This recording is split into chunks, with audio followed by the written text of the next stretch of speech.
Wine and Crime contains graphic and explicit content which may not be suitable for some viewers. Viewer discretion is advised. Go for it. Okay. You are listening to Wine and Crime, the podcast where two and sometimes three friends. There's three of us-ish today. Well, however spirit. many. We chug wine, chat true crime, and unleash our worst Minnesotan accents. Oh, yeah. Or sometimes dive into the archives. Dive into the archives because sometimes it's a holiday week. And we don't have time to make a full, fresh episode. And sometimes it's a holiday week just off the coattails of a dramatic maternity leave. Yeah. We're fine. Everyone's thriving. Upheavals left and right. Indeed.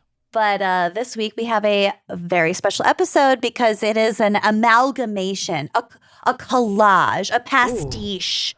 A cornucopia. Yes, of previous episodes that are related to different states. We have our Best of States episode this week, and I am really excited about it. Oh, yes. So, while we don't have a traditional wine pairing for you this week, I want to encourage a couple of things. One, as always, treat yourself this holiday season to the Gals Wine. You can find our wine that we cultivate and create ourselves with the help of our amazing partners over at Blentique. And you can find it on our website on the wine tab of wineandcrimepodcast.com. I am holding in my hands the absolutely stun Gals Sauv Blanc, which is only available right now in the 3-pack. So it's so fucking good. It's so fucking good, and you better get your hands on that. And if you can't, for some reason, get your hands on it, I also encourage you to just sneak whatever wine you can from wherever you can this holiday, because the holidays are rough. Yeah. That's my wine pairing. Whatever the fuck you can get your hands on. Yeah. Remember sneaking to the garage for Jell-O shots last Poe family Christmas, Lucy? Every Poe family Christmas. Boom. It's a tradition. That's basic. That's my wine pairing. Like, that energy is my wine pairing. Sneaking to the garage. Yeah. The closet of your childhood bedroom. Whatever you can do to get through so much forced family time. Whatever you need to do. Yep. Love it. Well, Lucy, what are we going to be getting into, with this episode today? Well, first up, that for almost every state episode, I have done a dramatic dissection of their state flag. Oh, yeah. And how terrifying most of them are. Great. Love it. Most of them aren't super great. No. Didn't age really well, but also, that's more fodder for us to make fun of them. So, yeah, let's kick it America off. didn't age well, so. Oh, God. Nor anyone in America, except or for my mother. Well. Yeah, no, your mom is. My mother is gets younger. Great. It's ridiculous. She does. What's that about? Anyway, hopefully I've inherited those genes, but let's kick it off. Talk some shit about some state flags. Let's do it. Yeah. Kentucky has another weird fucking flag. So this is from a Mental Floss article. Contrary to popular belief, Kentucky's state flag does not depict local heavyweights Daniel Boone and Henry Clay embracing. Okay. There's a photo of the flag on the drive, which will be on the blog. Rather, the two men are supposedly representative of any old statesman and frontiersman. So just like a generic statesman and a generic frontiersman. Okay. But super looks like Henry Clay and Daniel Boone. Daniel Boone is a big fucking deal in this state, let me tell you. That's why they attribute that likeness to Daniel Boone. Mm-hmm. So here's what's not up for debate. It's not the world's most popular flag. When the North American Vexillological Association, I'm assuming that's like the flag people. Mm-hmm. People who get easily vexed. Yes. Vexled. Polled the public on the best state and province flags in North America in 2001. Kentucky's design finished 66th out of 72 entries. I mean, it's two white guys in different dress shaking hands. They're about to kiss. And Look one at that has a really luxurious- small head compared to the other. Tiny head, and then the other one, the frontiersman, has quite the mullet. Yeah. The head size Discrepancy. is extreme. It's Yeah. like pathological. And I don't like that coat either. It just comes to a point in the rear. None of it's this not is doing anything good. for his torso. It isn't. It gives him some interesting thighs, and he also is wearing heels. Yeah.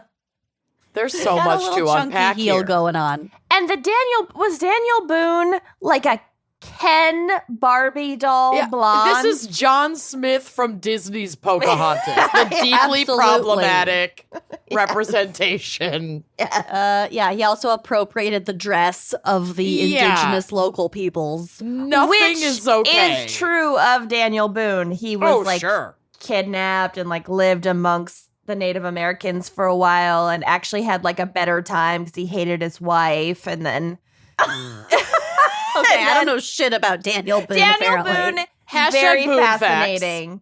Hashtag Boone facts. Hashtag Boone facts, y'all. Don't sleep on Daniel Boone. There was a lot happening. I'm pretty Ooh. tired. I might sleep on Daniel Boone. We should do Daniel Boone crimes. But I don't Everything know about if his he life. was bleach blonde as an adult man. I doubt it. Never trust a blonde man. Never. So let's discuss the flag of New Jersey. Ooh. Yes, It's- let's. It's kind of an unexpected, buttery yellow with really nice Yeah. It's the blues Garden and State. reds. There's a photo of it that'll be on the blog. So if you want Still to, clip arty, but they all are. they all are. Yeah. So on the spectrum of state flags, I actually think I like this one. I don't So- know. The horse head is really We'll making get There's me to a the feel horse unwell. head. lot happening. And I'm gonna a tell you all staff about with it. a Santa hat on it. Okay, I'm okay. going to tell you all about it. Explain the hat. So this is from the state's website. Quote, the New Jersey state flag was adopted in 1896. Its official color is buff, which is a yellowish tan color. The colors of the state flag, which are buff and dark blue / Jersey blue. Buff and bashful. Buff. Were the That colors would be terrible together. I know. It'd be so Ugh. bad.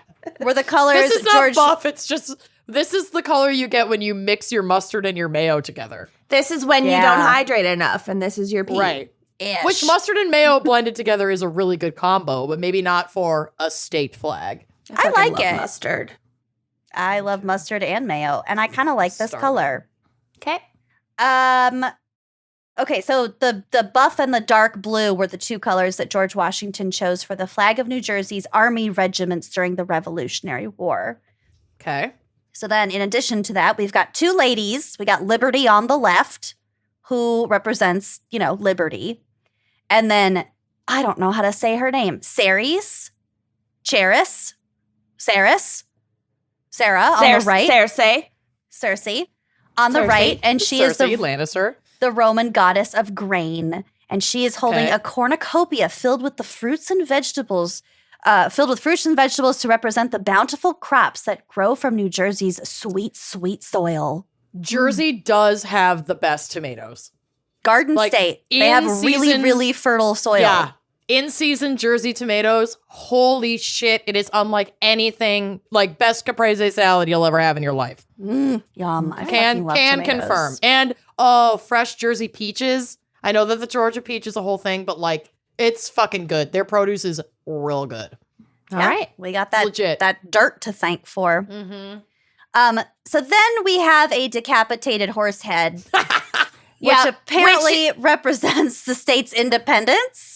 And the Oh. mafia. From the rest of its body? There Is is that a- the horse head's independence from the rest of its body? There is a lot of mafia Decapitated horse head. situations Oh my in God, New The Jersey. Godfather. So yeah. It's on the day of my daughter's wedding. a disembodied horse head. This on the day of Amanda's engagement. You're making me record. I can't believe we are recording. Honestly. I can't either, but we have. We're so We don't far have a behind. choice. We don't have a choice. We are so We are behind. up against a wall. Otherwise, I would have requested The a calendar reschedule. has our balls in a vice. They clenched. They're tight. And then those weird like slashes on the shield are supposed to be plows to represent the state's Okay, I thought they were agricultural like traditions. shitty Ice speed skates. Yeah. Yeah. Or like And then weird is the little lightning thing- bolts. Over the ugly skates and under the horse head, is that like a helmet? Like a knight. It's a knight's helmet. helmet? It's like a fighting Okay. helmet. And then what you were asking about the Santa hat. So that's Yeah. it's called a Liberty hat. It's a Santa hat. It looks like a Santa hat. A pussy hat. It's, but red. It's a pink pussy hat. It is a red one-eared pussy hat. Yep. Yeah. Okay, so here we go with the flag. You know I love the flags. Maine's flag features the North Star at the top with the word dirigo, which means I lead.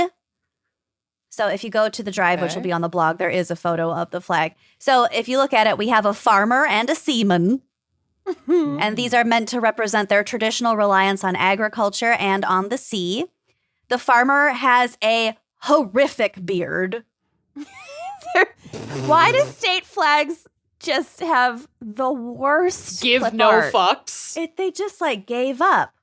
Well, They like, give no fucks. State why flags don't give you- no fucks. like hire an artist. And the, Like put this together in the clip art that you have here and then show this to an artist and be like, make this but better. Nah, that that's too hard. hard. That's at too hard. Look at the seaman's face too. Well, first of all, Stop his eyes saying are seaman. horrible. They're really sad. Really sad, dark eyes, and then like a beard only on one side of his face. It's also like he looks like a jaunty sailor man and not like a longshoreman. He looks like he's looking for a good time because he's got his He's got top. a low cut top. He's got his top buttons They unbuttoned. both do actually. Ooh, His yeah, little- he's loose. His little sailor ties is kind of dangling. He's ready to go. But my favorite part of the flag is just a cute little moose sleeping under a pine tree in the middle. Yep. Oh, Bobby. Little bubby. So I will say that the Merchant Marines flag. Where'd my notes go? Sorry.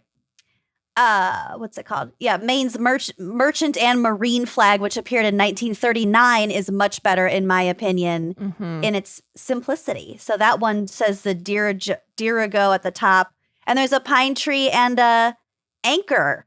Yeah. It really gets the same point across, people, and it looks a Yep. lot more cleaned up. Yep. It's Looks a classic. lot better. God. I prefer Yeah. that one The personally. state flag is just She's a mess. sad. Okay, got to talk about the flag because it's weird. So the flag features a cute mother pelican and her 3 cute pelican children. And speaking of pelicans, the brown pelican is the state bird. Okay. And then when you take a closer look, you may notice fucking blood coming out of her chest. Is the Yeah. flag on the Described as a drive? sign of- Oh. Yes. Described as a sign of the state's willingness to sacrifice itself for its citizens. Wow. So the design goes back to medieval times when people believed that pelicans fed chicks with their blood. So this is that's supposed not to show the accurate. pelican tearing at her own breast to feed her children her blood.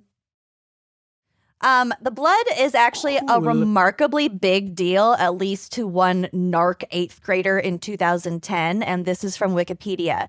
During the 19th century, it was traditional in Louisiana flags and the state seal for the pelican in her piety to have 3 drops of blood on her chest. In later years, the tradition on both the state flag and the seal have been haphazardly followed, maybe because it doesn't look that great. It's a little creepy. It's Little creepy. odd. The blood isn't lined up with the 3 pelican baby mouths either. So it's like one is getting all the blood. Mm-hmm. It's Yeah. not very fair.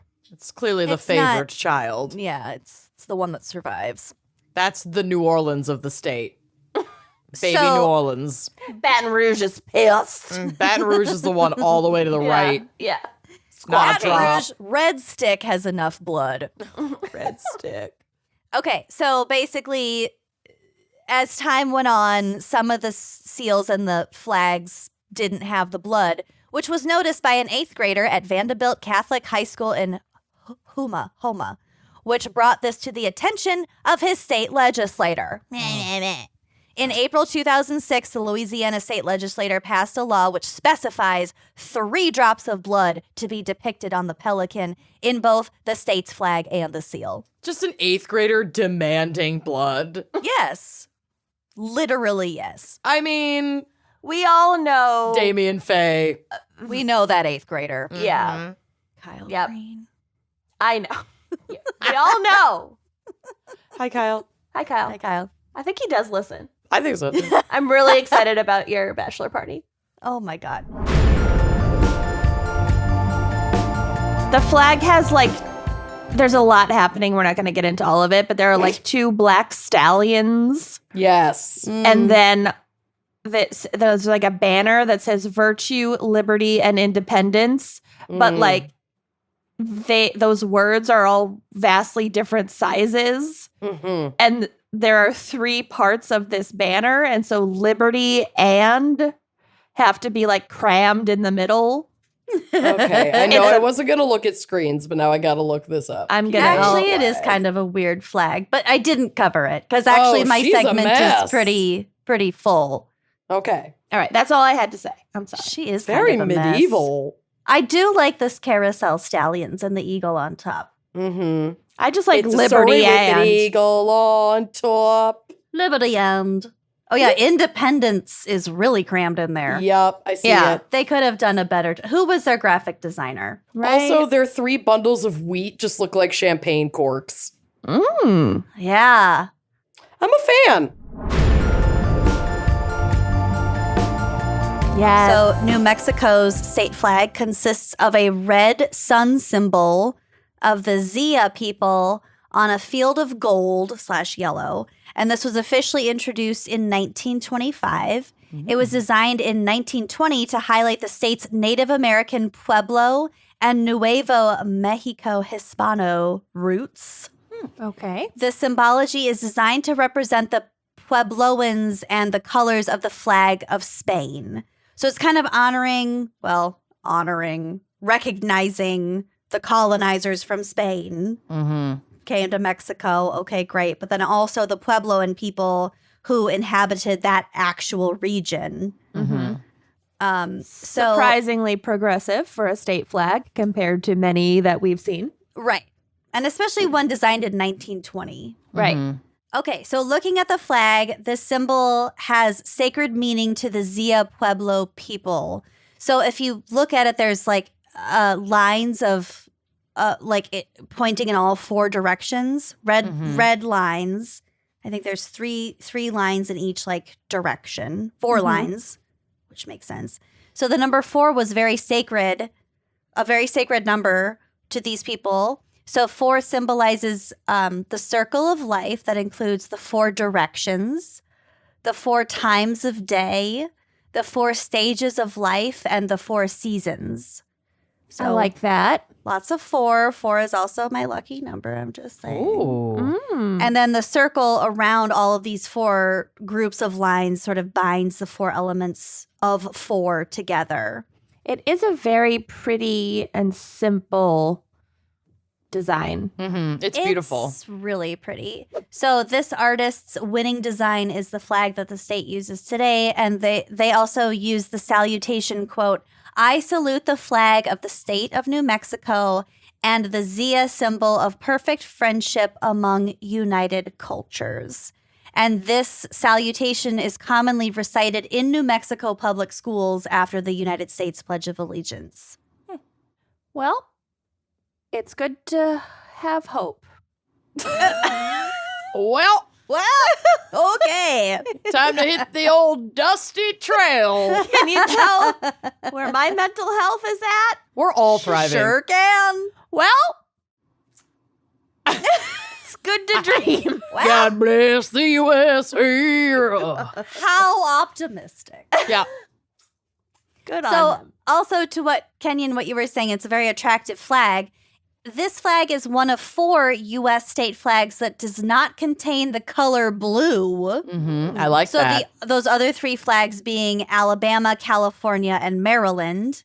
And it is also the only one of these 4 not to contain the color white. They So almost escaped all of the USA colors. Yeah. Almost. You were so close.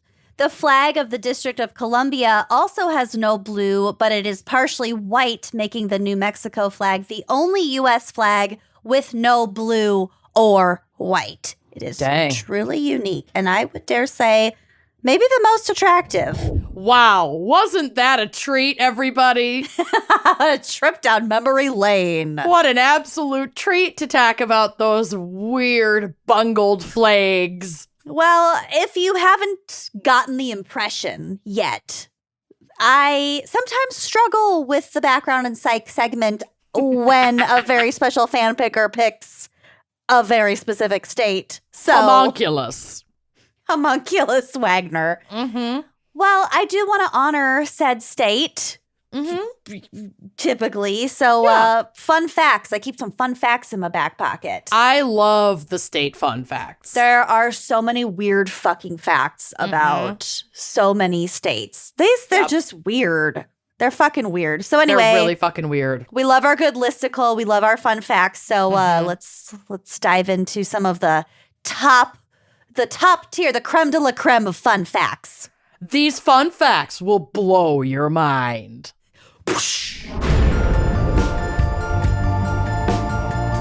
So this next fact is disputed, but I'm going to go with it. Great. So the song Happy Birthday to You was written by 2 sisters from Kentucky.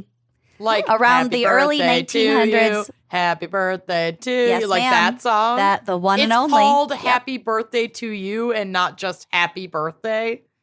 I'm That's deeply technically unsettled called by Happy that. Birthday to You. I hate that. Around the early 1900s, Patty Hill was a kindergarten principal in Louisville, and her sister Mildred was the pianist and composer. The sisters used Good Morning to All, Good Morning to All as a song that young children would find easy to sing. And I will say that when I was younger, my mom used to sing that song to me to wake me up in the morning. Really? She'd say, well, a little different. She said, good morning to you. Good morning to you. You smell like a monkey and you look like one too. Yeah, my mom used to say that shit. Yeah, so it's a thing. Rude. The combination of melody and lyrics in Happy Birthday to You first appeared in print in 1912. None of the early appearances of the Happy Birthday to You lyrics included credits or copyright notices, but this is the general theory, although disputed. Lots of things were invented in or first revealed in Kentucky, including bib lettuce, Yum. enamel bathtubs, Luck? right? Are those Amanda's made from favorite. teeth? No. No. Doesn't teeth have enamel? Teeth have enamel, but not all enamel is made from teeth. Well, I don't know. Clearly you don't person. know. I don't know. It's not made of teeth, but I'm tempted to just let you run with this theory. Just see where it takes you. Oh my God. Okay. But also, I fine. want a bathtub made out of teeth. Hello. Judgmental mutt. I'm looking up what is enamel. Great. Okay, you. Have fun. What is Greg Hamill? Who Josh is Duhamel. Greg Hamill? Also, light bulbs, traffic lights, Post-its, and the radio. Kenyon is Googling, so Yep, just I'm keep gonna- going. Okay. Let her fly. Students at Lexington's Transylvania University enter a lottery for the chance to spend the night in the on-campus tomb of a 19th century botany professor. Whoa. Sign me the fuck up. Yeah, wow. Jesus, that's so creepy and I love it. Mm-hmm. Fort Knox is in Kentucky, currently holding over $180 billion in gold bullion, Whoa, Boolean cubes. which is just like gold coins, gold Mhm. things. Okay, others have asked. Yeah. Is the enamel on our bathtub the same stuff that's on my teeth? I don't think I need to point out how many stupid people are on the internet.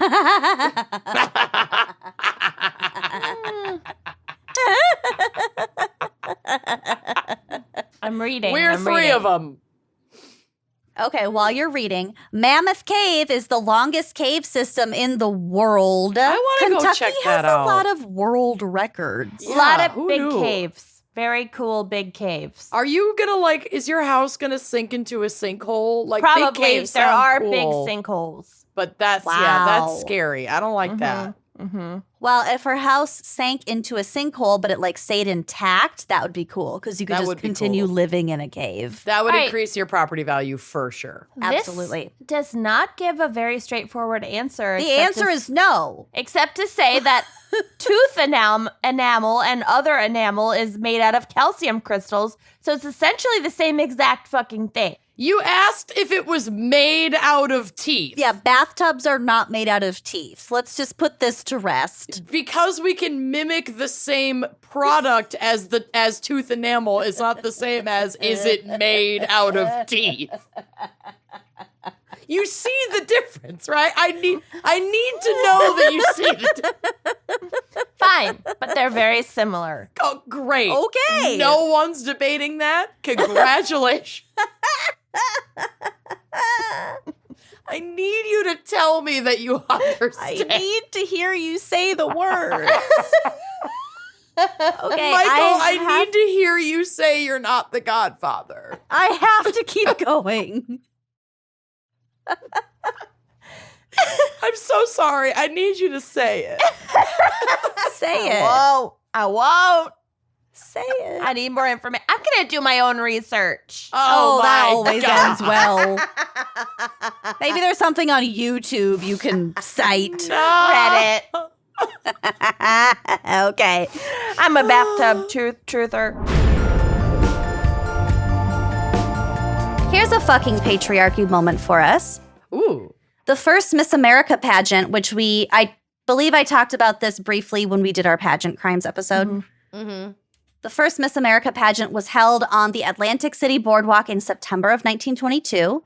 The winner was 16-year-old Margaret Gorman of Washington, D.C., who took home a $100 prize and a Golden Mermaid trophy. Okay. 16 is feeling a little creepy Yep. considering what the pageant is now, but I imagine then contestants were probably younger, maybe? Well, I'm not done yet with this quote. God. Okay. Legendary labor union leader Samuel Gompers was there for the contest and was creepily effusive about the teenage winner, saying, quote, "She represents the type of womanhood America needs. Strong, red-blooded, able to shoulder the responsibilities of homemaking and motherhood. It is in her type that the hope of the country rests." Hips like two battleships. Yep, so nothing's changed, Young, basically. virile, There's always a man at the pageant. and ready to make white babies. Yeah, there was a lot of coded language in there. Red-blooded. Mm-hmm. Yeah, okay. Able to shoulder the responsibilities of homemaking motherhood. and motherhood. Mm-hmm. It's Which, those are big responsibilities to shoulder, but yeah, ish. That's a laugh you can hang your hat on. Mhm. Yeah. but also both should be a fucking choice. And you don't have to shoulder it if you don't. Now that fucking you're want to. engaged, Amanda, I hope you're able to shoulder the responsibilities of homemaking and motherhood. We have an appointment with our reverend this week to make sure we are both ready for the commitment of marriage. After all, it is in your tap that the hope of the country rests. In my loins. Are that you the hope of red-blooded the enough? I am. New Jersey is the only state without a state song, in part because the frontrunner was deemed too obnoxious. Should have won on that alone. Override the veto, baby. Songwriter Red Override the Mascara. Did you get that? Yep. Red mascara. That's the name of the man who wrote the song. Love. Red Cool. Mascara penned the song I'm from New Jersey in 1960 and spent the next 55 years lobbying to make it official, the official Give it up, song. Red. Damn. Unfortunately, Mascara's song was a bit of a dud, as was his campaign to sway legislators with regular visits to the state house where he would hand out gumdrops. Oh my God. So Governor William Cahill Ish, that's reportedly... so creepy. I know. Oh, Governor William Cahill reportedly declared in 1970, quote, "If there's one thing worse than the song I'm from New Jersey, it is Red Mascara singing I'm from New Jersey." My God, red mascara. Mascara passed away in June 2015 at the age of 92. Well, now I feel bad. His quest unfulfilled. Oh, well, 1952. go lay Okay, I don't gumdrops feel on bad. his grave. Okay. Gumdrops. Of course it didn't work. Fucking ish. They were probably licorice People's flavored. hobbies Stop. and Gag. lifelong goals, I don't understand. People need to be stopped. Yeah. Yeah. People are a mess. Yeah. Mhm. All right, my favorite fact, the Maine Coon cat, which is the official state cat of Maine, is the largest domestic cat breed. And with their thick, layered fur coats, they're perfectly adapted for Maine's snowy winters. I don't know why I can't talk today. So it's literally Maine Coon? Yeah, the state of Maine. Coon. I didn't know that. Yeah.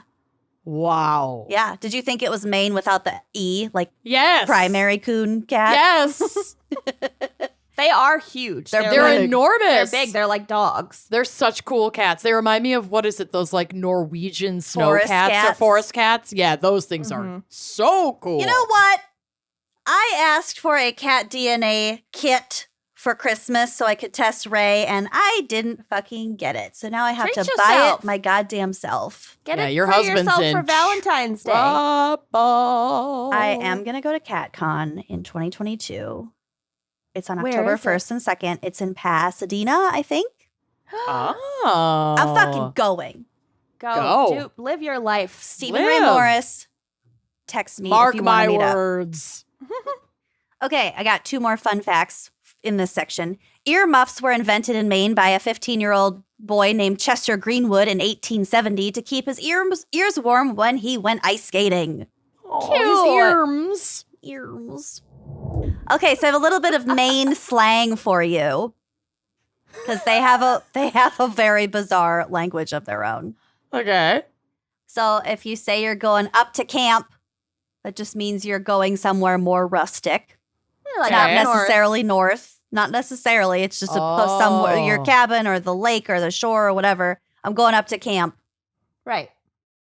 If you say someone is from away, that just means someone who's not a Maine native going back at least 3 generations. Whoa. So, So, she's from away. She doesn't know where Beans is. She's from away. So, like, even if they were born in Maine and their parents were born in Maine, You could still be considered from away. From away. Or, AKA a flatlander. Amazing. Ooh. I mean, xenophobic, but amazing. Yeah, the exclusivity of Maine. It's so fucking rural, though. Like, Mhm. They're it is- definitely known for being their own unique culture. That Yep. came up very much in my research. Yep. Well, on that note, if you ask for directions and somebody says can't get there from here, all that means is that they don't care to give you directions to wherever you're Oh asking. my God. Can't get there from here. We need to do Turn a and Maine walk show away. and just see how mean everybody is. Yeah, I we need should. to know. Mean Mainers. Mean Maine. I'm in. Let's Yeah, go. Let's do it. Portland. If you don't know something, you could say hard telling, not knowing.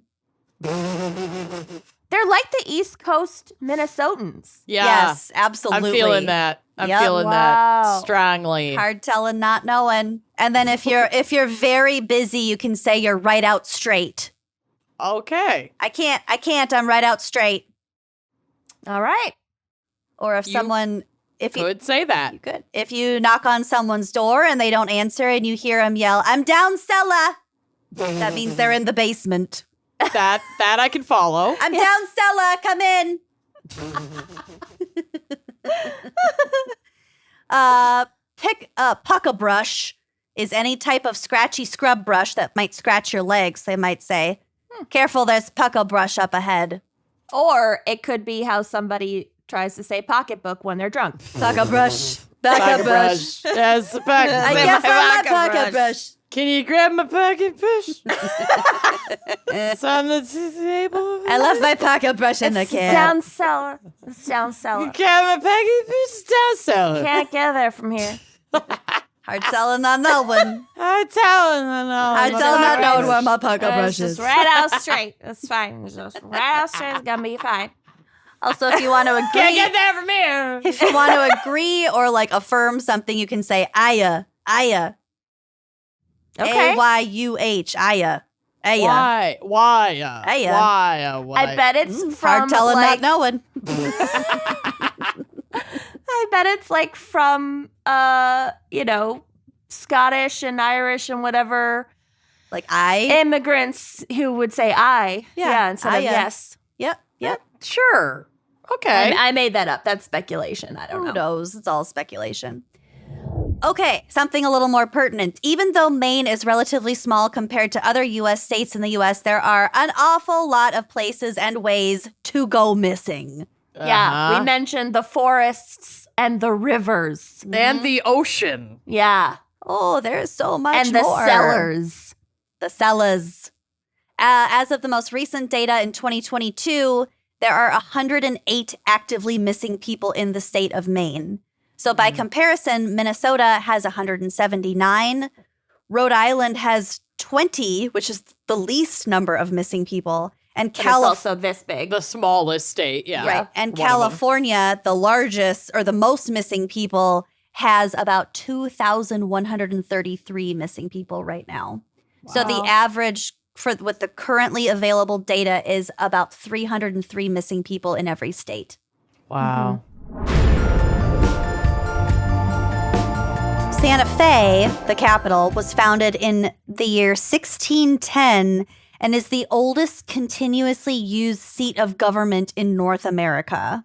That's wild. That's amazing. Because I think most, if not all, other states like had a capital. They started with like just the city on the river that had like the most economic progress. Right. But then at a certain point, they decided to move all of those capitals into something more centrally located in the state. Right. Like, for example, Iowa City used to be the capital of Iowa, but then they moved it to Des Moines because it was more in the middle of the state. Yeah, easier for representatives to get there. Exactly. So Santa Fe is like, it's always been Santa Fe. the capital of, Cool. yeah, it's always been Santa Fe. Also, there is a Roswell McDonald's that is in the shape of an alleged UFO. Love that. OMG. I want to go to there. Yes. It's like the rock and roll McDonald's that kind Rest of in is no peace. more. I know. Yeah. RIP. When's the best time of year to go? To the Roswell McDonald's any time of year. Roswell McDonald's. When's When the are- best When are time the to visit? chicken nuggets in Yeah, when are they season? ripe? When are they most ripe? I went in May and it was very pleasant. Okay. I would imagine like August. It also depends on where you're going to go because the eastern part of the state is very much like Great Plainsy, and then you get into like Southern Rockies territory. So the natural landscape is varying. But like prob's not summer. I would say avoid Little summer hat. anywhere close to the equator, anywhere remotely close to the equator as a Minnesotan, but Yeah. Could we book the Roswell McDonald's as a live show venue? No, Probably. they'd lose money. oh. They'd Well, never we'll look take it. into it. I'm going to reach out to our agent about this. I'm getting ideas. Ideas are Whenever flowing. we have to have a launch party for anything, I don't know what we're launching. Yes, okay. We're But that's if we're the venue. launching something, it's going to be from a McDonald's in the shape of a UFO. It's either the Done. Roswell McDonald's or that fancy new Taco Bell that's going in Bloomington that delivers your tacos in a bank tube to your car. What? Yeah, there's like Yeah. a wild and crazy Taco Bell going into like an old Wells Fargo where they're keeping the It has bank like the tube suction system tubes. Yeah. to send Yeah. you your Oh, I'm food. aware. Yeah. Oh, Yeah, it's going to Yeah, be honey. epic. It's in the works right now. Imagine The having Taco to Bell of clean America, right by the all- Mile of America. all those perfectly square tomato Yo, pieces out of that tube. you know that I will be requiring both of your presence here To fuck up the attend. backseat On of your opening car. day. Opening day, fuck up my car. I don't even care. I don't even care. It's worth We'll it. pitch in for your My total detailing. detailing of your car afterwards. Thank you. We'll pitch in for your chalupas. Okay, so these last two fun facts that I have for you are my fucking favorite, and they are from Atlas Obscura. Shout out to Ben for helping me find these fun facts because, oh my God, they're so good. Thanks, Ben. So most rumble strips, like on a highway, like the bumpy part on a highway, alert drivers that they've strayed too close to the edge of the road with a loud grating vibration. Mm-hmm. We all know what we're talking about. Oh, yeah. The grooved lines on a sleepy stretch of Route 66 near Tijeras, New Mexico, have a different trick up their sleeves. They sing. Yeah, they're musical. What? On this quarter-mile section of the highway, the rumble strips have been engineered to sound like the song America the Beautiful. Will is like- wonders never cease? No, literally no. But they won't croon their patriotic tune for just anyone with a lead foot. Drivers have to be going exactly 45 miles an hour, which is the speed limit, to hear the vibrations in action. So I've clearly never heard it. No, you've never heard it. No. Amanda heard Yeah, America. like a Sky's over. a sped up record player. It just sounds insane. It's the sound you hear before you die. So the quote-unquote musical highway was installed in 2014 as part of a partnership between the New Mexico Department of Transportation and the National Geographic Channel.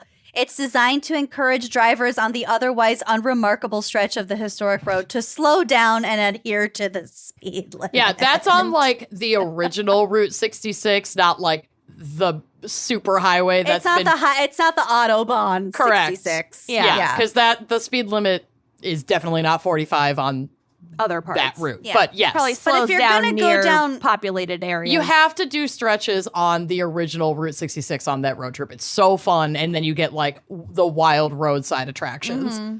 Yeah, if you're going to go on 66 for the 66 experience, Get off the highway at least off a the couple highway, times for yeah. a couple stretches. Okay, so now I will teach you some Pittsburghese. Okay. So this doesn't have to do with the accent necessarily. This is just slang. Not Okay. slang, but like their vocabulary. Yeah, colloquialisms. Yeah. Local Colloquialisms. Rural local jurors. cloacas. Rural jurors. Oh my God, I love cloacas. Okay. So the phrase all over means covered with. So for example, I fell down and I'm all over mud. Okay. Okay. These were submitted by actual people who live in Pittsburgh. So Okay, these are not coming from me. They were sourced. Okay. So we kind of covered that. It's Mhm. N''AT, which means and so forth. It's used for emphasis. So for Yeah. example, we went shopping in that. Mm-hmm. Yeah. And that. Anem is an associate of a named person, and it must be used directly after said person's name. So, for example, Jim and Em went downtown in that. Yeah, that makes sense. Jim and Em. Wow. Jim and them. Yeah. Amanda So and John Em. and and them. them is like David and them. If Jim and some friends went downtown and whatnot. Yeah, Yeah. Jim it's and like Em. et Okay. al. Got it. Yeah. Et al. Perfect. Jim and Em went downtown. Downtown. Downtown and that. Downtown and that. So yins means you two are. So this is a second person plural. So for example, yins are a cute couple.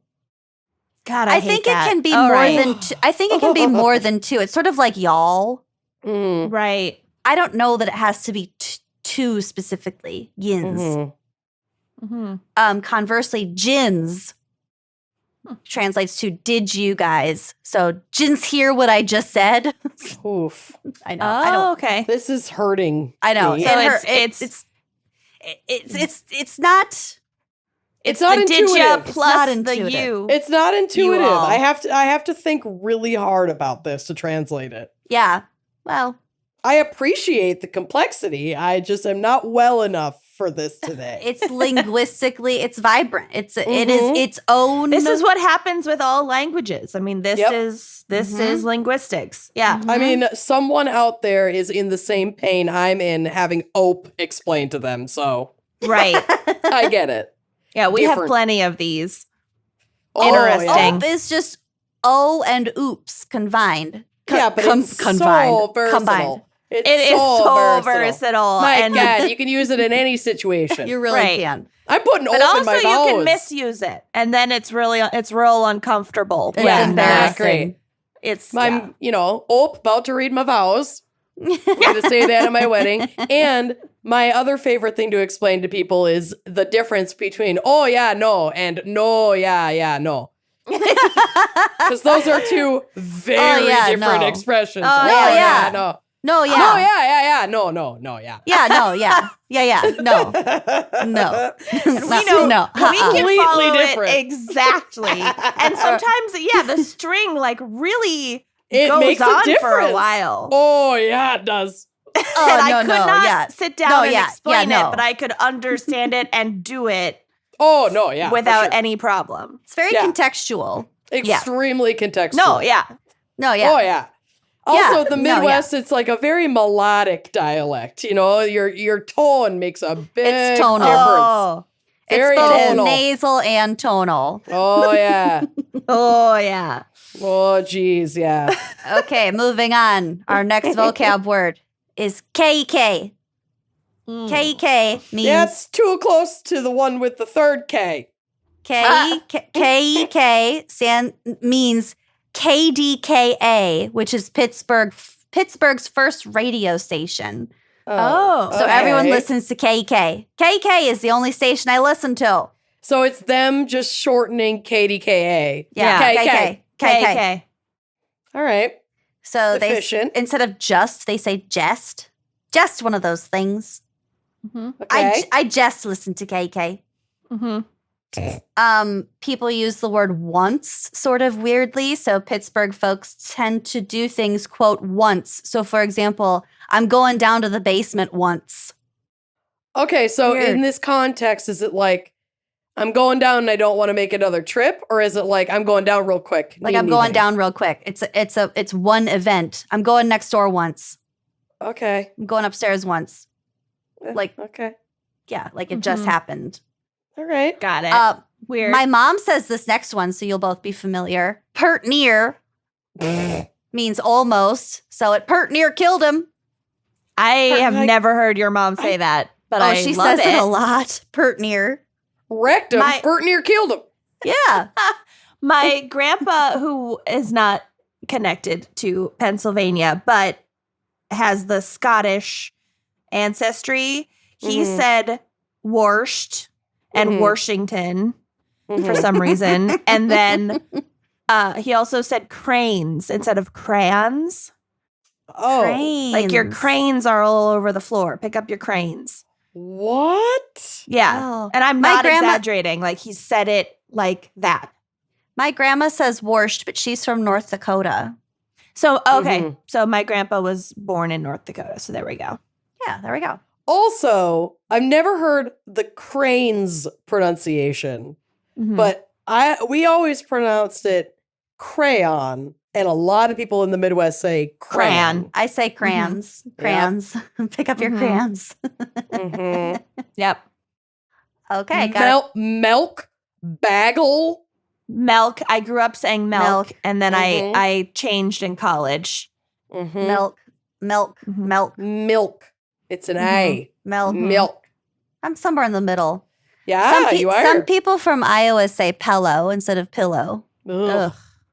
My cousins say pillow. The disgust. Ugh. People in Buffalo say bagel. Mm-hmm. Mm-hmm.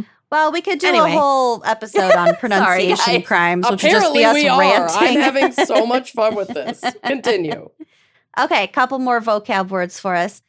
Seeing that means because. So, for example, I'm going to Seeing as that I am going yeah. here. I'm Right. going to the game, seeing that I got tickets for free. Okay. Seeing that I got that one rolls off the tongue. That Seeing one that I got makes tickets sense. for free. Yeah, seeing Yeah. it because since maybe. Mhm. Seeing as that. Yeah. Yeah.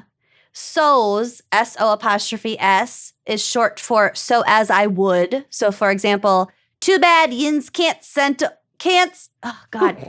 bad yins can't send an iron over, so's have some for the Stillers game. So as to. Okay. Okay. An iron is like a beer, I think. Yeah. Too bad yins can't send an iron over, so's have some for the Stillers Arn. game. Mm-hmm. Steelers. Yep. Yeah. Got it. Okay. What for? It's not even what for, it's just what. So, for Okay. example, what for kind of fish is that? Oh, I don't like that. Ooh, that's a tough Mm. one. Yeah, I don't that's love that's that. a rough one. I could see it as like, no. Also, don't. Oh my God. I didn't even think about that. Holy fuck. What? I'm sorry. I No, literally yeah, just no, did. no. Like so naturally. I did. It was so natural. I did not know what you were I was reacting not to. even I was putting like, that what on. happened? It just slipped out. Yeah, no, No. yeah, it happens. Yeah, No, yeah, no, Uh-huh. Yeah. Yeah, don't get that one. Yeah, no, yeah. No. So instead of Yeah. exactly, people say exactly. Mm-hmm. Jens know exactly what I mean. Exactly. Exactly, Exactly. Dr. Phil. Exactly. Sarah Harvey, a Quaker from Richmond, explained in an 1835 letter to her relatives, quote, old settlers in Indiana are called Hoosiers, and the cabins they live in are called Hoosier nests. So as you recall, Okay. that is the name of So a the Hoosier is poem. not a type of bird. Correct. Because Was they that keep your talking, well, if they keep talking about Hoosier nests, Well, the nest meaning just the place where they live. Yeah. okay. I don't know. It's We'll just get a to the birds. question. Don't worry. Oh, good. So here are a couple I other. was worried. Here are a couple of. Did you think I'd leave out birds from my I background in honestly, psych? for a minute, I Hashtag was like, Indiana bird facts. is she going to neglect the birds? Never neglect the birds. Birds are fucking creepy. Okay. They're not real. They're all drones. I told you about the owl that Corey saw. Yes. Yeah. So scary. Essentially, there was an owl in the tree outside of our house, and a bunch of crows were like squawking at it. And Corey went outside, Crows have eyes. and the crows got scared and flew away because they have eyes. And the owl had its back to Corey, and as he was getting in its car, the owl just slowly turned its head 180 degrees and like made Whoa. eye contact Hate with it. Corey, and he was like, "Oh, You're cursed. I'm gonna die! I'm gonna die within 24 Yep. hours." 7 days. Owls are so cool, but I never. They're so scary. You don't want to fuck with an owl. No, Yeah, I don't want to they're make really- eye contact. I with it. revere them. Yeah. Yeah. Yeah. It like I revere a medieval executioner. Mm-hmm. Okay, so here are a couple of other theories on the origin origin of the word Hoosier. Okay. So another one is whose ear. So writer James Whitcomb Riley joked, this is satirical, that this question supposedly posed by early Indiana settlers following a tavern fight, which had resulted in someone's ear being cut off and left on the floor, whose ear Okay. Well, eventually I became the love word that. Hoosier. I Wow. love that. That's the one. That's Yeah. the winner. Or whose year. This is supposedly the way early Indiana settlers would respond to a knock on their cabin doors. So the first one we heard was like the census callers, who's here. But then this is saying maybe the people who answered the door, who's here. And then that was eventually shortened to Hoosier. Knock, knock. Don't like Hoosier. the knocking ones. It's stupid. Or who's your blank? Like who's your grandpa? Who's your daddy? your sister? Who's your daddy? Who's your daddy? Again, this legend has the legend is that this question was eventually shortened to Hoosier, but also kind of implies that like Indiana back then had a bunch of really small towns, so people would know each other like, oh, my uncle is so-and-so. So a Roseville man who dropped a couple of F-bombs after falling out of his canoe was convicted in 1999 under a law that had been on the books since 1897, prohibiting, quote, indecent, immoral, obscene, vulgar, or insulting language in the presence or hearing of any woman or child. What if we had just been dragged away by police after our live show? Because we swore Full in front of of each women. other. Well, because it was post-2002, in 2002, the conviction was overturned by the Michigan Court of Appeals and the law was struck down at the same time. So, What asshole arrested him? I'm sure he was just fined. It said he was convicted, but it's probably just a fine, right? I don't know. I imagine Does some conviction Karen imply a jail sentence? Was like, my complained. children. Yeah. He fell And he out got of a his fine. canoe, people, okay? He was startled. Leave him the Oh my fuck God. alone. I shoveled 1/5 of my sidewalk yesterday and Yeah. swore probably 65 times. Yeah, Yep, it just been there. flows out of my mouth. It's my it's my native language. This reminds me of like the ridiculous laws in Parks and Recreation that are like still in Pawnee. There are tons of them. Last one. Brighton and Grand Rapids have laws against being annoying, I Well, like it. I will although- steer clear of Brighton and Grand Rapids. right? Although Grand Rapids, obviously unwilling to foot the bill for jailing its entire populace, is planning to abolish that law ASAP. That's funny. Oh, how fun were those facts? I love fun facts. Wacky facts, weird facts, zany facts, factoids. Factotum. I don't actually know what a factotum is, you guys. I don't either. Okay, great. No idea. I feel seen. yeah. Amazing. Well, fun facts are great, but this is still a true crime show. Mm-hmm. So we had some pretty highly requested cases. Yes. One of them, Kenyon's case, the highly requested Kentucky Cornbread Mafia case. I loved that case. Yep, that's a wild case. And followed by the darkest case maybe I've ever done. You fucked me up with this case. I'm and that says a lot considering what Kenyon usually brings to the table. True. To be fair, I feel like I had the fan pick for this one. I think you did, and our fans are sickos. Yeah, but I'm still glad we covered it because it's an important case. It's important. It was just pretty grisly. So, Yeah.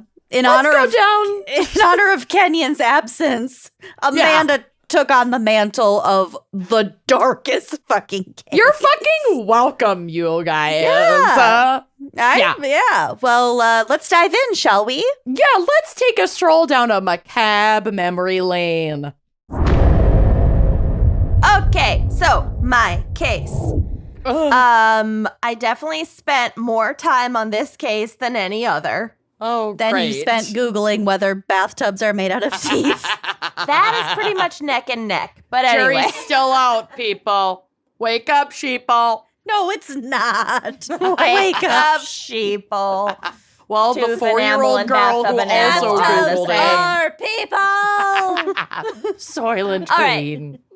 So for most Soylent sheeple, clean. Kentucky is probably much more likely to bring to mind stories of bootlegging than marijuana farming. Oh. But Barron County has very good soil. But the state, and in particular the area of Marion County, Oh, Madam Librarian County. Marion.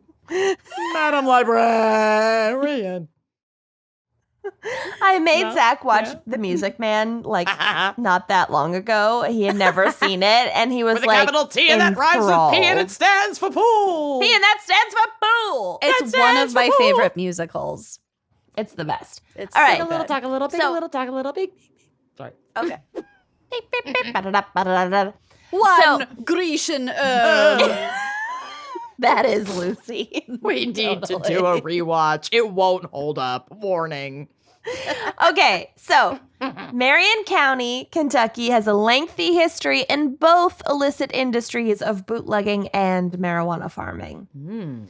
So Marion County, located in basically the exact center of the state, was one of the most prolific and well-known producers of moonshine back in the day.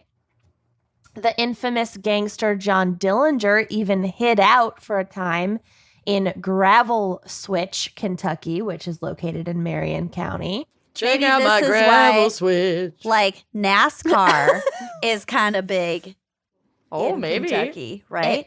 'Cause Sure. it has its roots in Rum running. running. It could be. I mean, basically, people just were like very into moonshining and bootlegging and like not fucking snitching on anybody. And we will get to it. You also have all those mountains and all those rolling hills and So many forests. You caves can and crevasses. You can hide. You can hide out.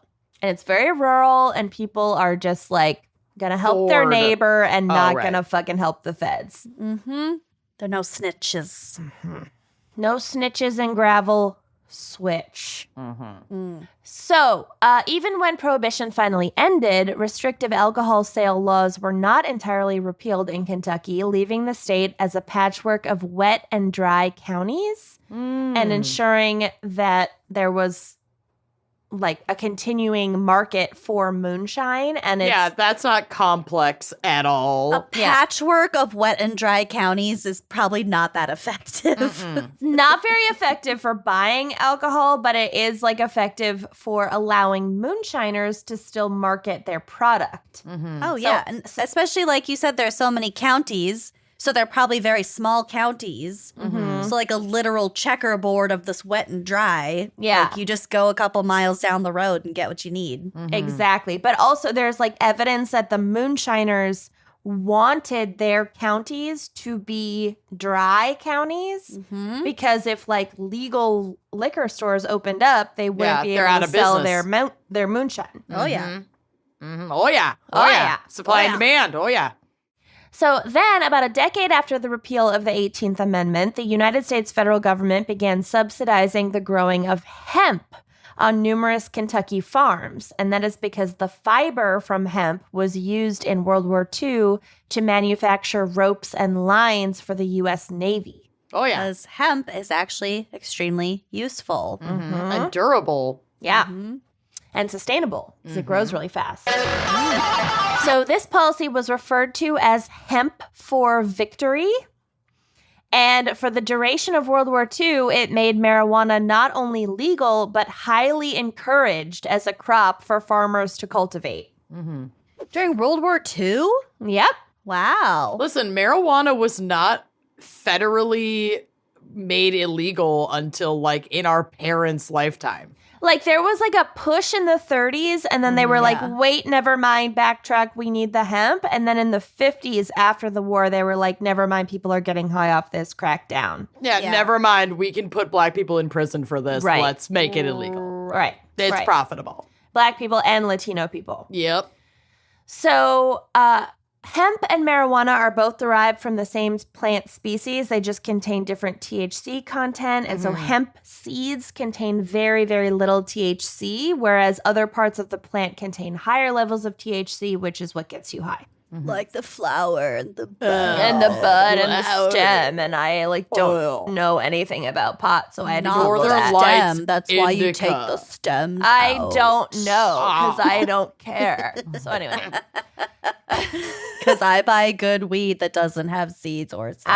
I've actually never even bought weed. I know so little about it. Like I smoke it when it is given to me.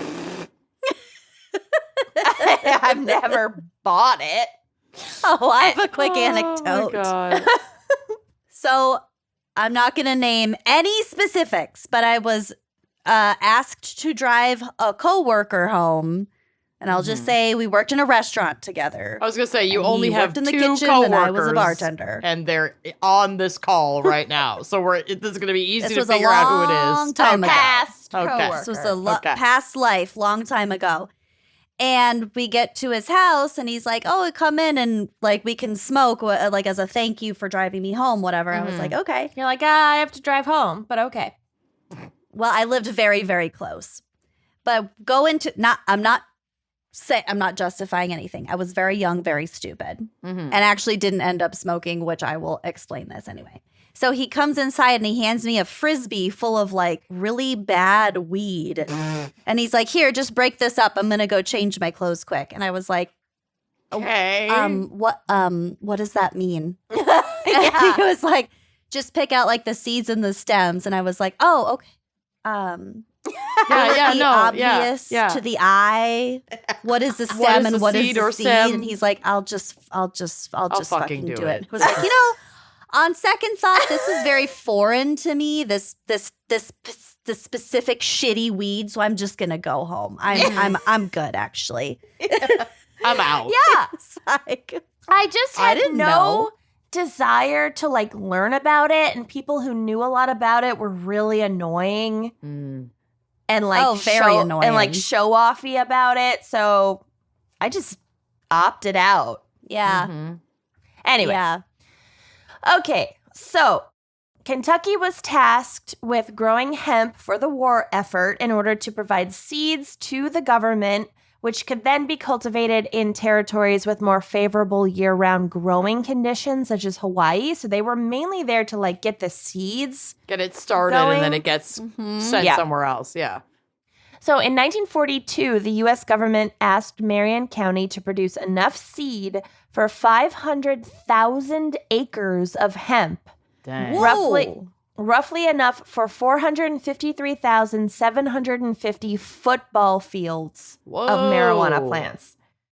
That's That's an a lot of awful lot. That's weed. like bigger than Kentucky. 500,000 football fields of pot. I don't like that. I At the love it. time, marijuana had not really caught on in the U.S. as a recreational drug to the extent that it later would, especially in Kentucky, where alcohol was still the intoxicant of choice. So a lot of like regular folks, especially rural folks, weren't smoking weed yet. It wasn't common. In fact, many farmers in Kentucky only learned of marijuana's effects accidentally. Oh, love that. After harvesting the hemp crop, they would use a thresher to separate the parts of the plant the U.S. government wanted, which was the seeds, from the parts that it didn't.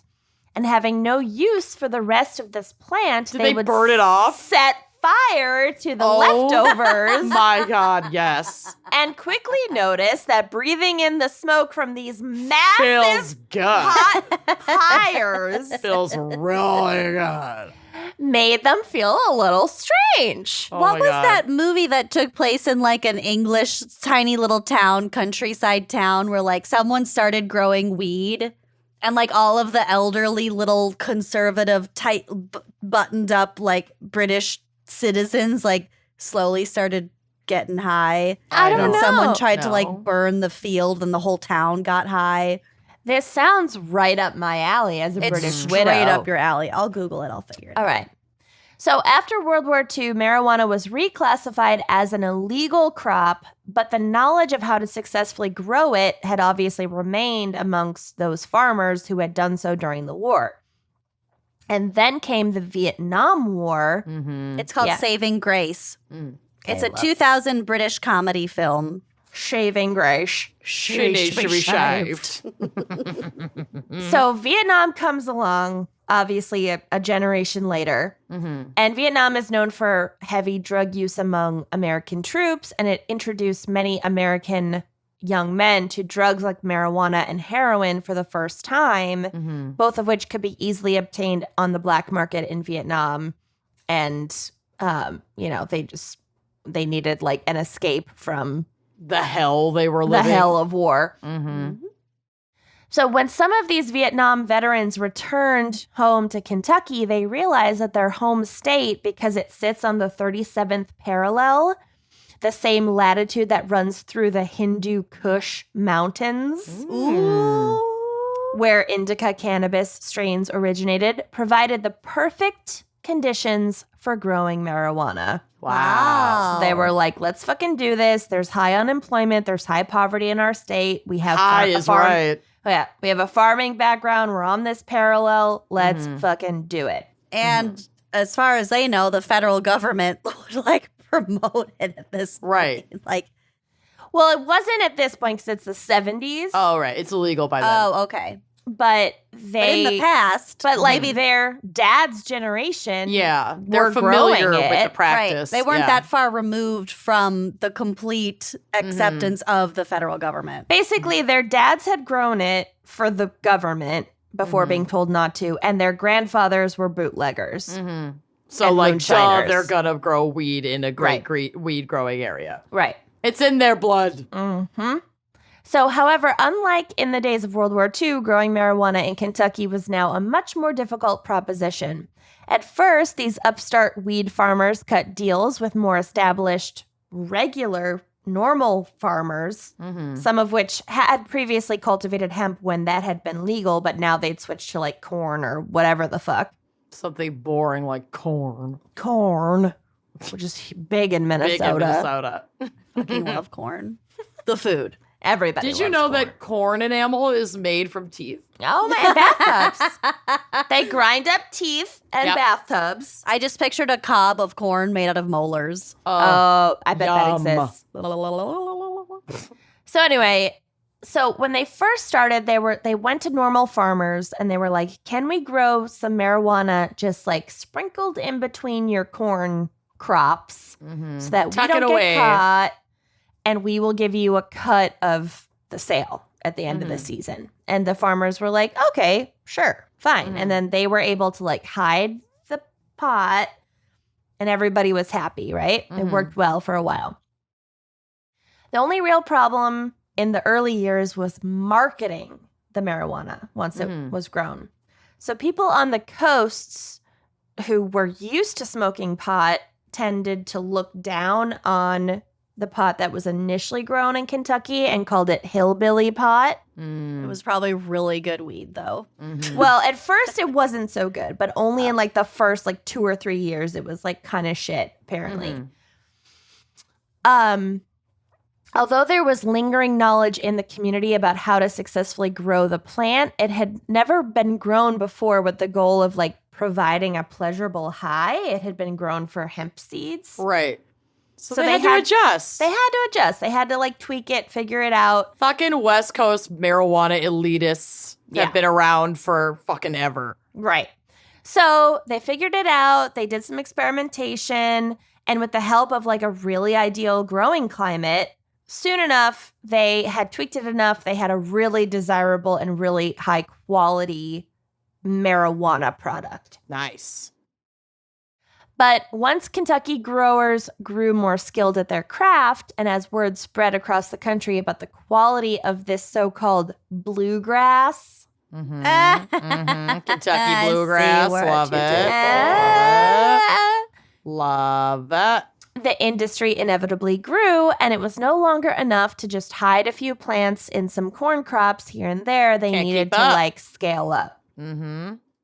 So out-of-state buyers with deep pockets began ordering in advance, and sometimes they would front like $100,000 to these growers for like seed, fertilizer, planting, transplanting, cultivation, harvesting, security, like the whole shebang. They were like, here's a bunch of money up front, and then I expect like this much by the end of the season. Right. Wow. During the harvest season, which lasted for a couple months starting in mid-October, it was not unheard of for large West Coast distributors to turn around a ton of Kentucky marijuana per week. Like a literal literal ton. ton. A Yeah. ton. Wow. Oh, a week. Jesus. That's a lot of fucking pot. Yeah. So within a couple decades, Kentucky boasted the largest homegrown marijuana syndicate in U.S. history. Wow. God, who knew? Fun fact. And as they started to make more and more money and attract more people into the business, it became almost impossible to continue to fly under the radar of Kentucky police. So word started to get out, and the police started to like search out these marijuana farms. One problem was that as the years went on, some of the newer people that became involved in the growing were more violent than the original group of farmers. And that also kind of like coincided with like the 1980s and cocaine. So some people started being involved in like cocaine sales, even though they weren't growing cocaine. There's a lot going on. Or they were just like doing a lot of cocaine, and then they were paranoid, and then they had the money, so they were buying like guns and Corvettes and like the whole fucking thing. Just kind of merged into one drug trafficking Mess situation. Right. Whereas like the original core group, they were living in literal cabins that their ancestors had lived in for like 6 generations. Yeah. They were driving beat up old trucks that could nothing fancy. Right, whatever. And then this younger generation was like, fucking Scarface, whatever, and driving a red Corvette in rural Kentucky, and it was like suspicious. Really, bruh? So some would say that they had to be a little more violent and weaponize themselves because they were now dealing with a new phenomenon called rippers, which is like thieves that would come and steal their shit in the middle of the night from their fields. But still, sometimes the lengths to which they went were a little extreme. So one man who had a particular reputation for violence was named Garland Russell. Once when he discovered that someone had been poaching plants from a hidden patch near a river, he assembled a crew and descended on the home of a sharecropping family whom he believed to be the culprits. So he just was like, I know who did that. Let's get them. The men opened fire on the small shack, shooting out the windows and killing the family dog. No. If it was Smiley Pete, I'm going to scream. It wasn't Smiley Pete, but it's still just as tragic. True. It's sad. It was Frowny Fran. Not Frowny Fran. My second favorite dog. So Lucy only likes dogs that don't exist. Smiley Pete existed. There are photos. I'll give you that. And a memorial bench. You're right. So not content to stop, Garland Russell planned to kill the entire family and had to be restrained by his accomplices who were like, we've sent enough of a message. Yeah, we don't we're need good. to massacre this whole family. Garland is a lunatic. Yeah. On another occasion, Russell caught 2 rippers in action stealing plants from one of his patches. He chased the thieves down and beat both of them severely before restraining them with lengths of a logging chain. Oh. Jesus. Oh, that's dark. It gets worse. He then used the chain to hog-tie one of them, and the other one he hung upside down from the ceiling of a nearby abandoned house. And then he doused both of them with gasoline and just, like, left them for a while. Holy hell. Didn't light them on fire. Didn't light them on fire. I think they survived. Marinating. But it was pretty bleak. Ew. So, although many other farmers strongly disagreed with these violent tactics, there was a strong code of silence amongst all of them. And it was understood that nobody involved in the ring or even in the wider community of like Marion County or these nearby Kentucky counties, nobody would rat on each other. Like it was like pure loyalty. Silence. Yeah. Even some of the like regular farmers had pretty extreme tactics. So many of them had their fields patrolled by Rottweilers who'd had their vocal cords surgically removed. Oh, God. Oh, so they'd just be quiet? So they would like sneak up on them? And then attack? Yes. Literally, yes. So they wouldn't bark, but they were still trained to attack.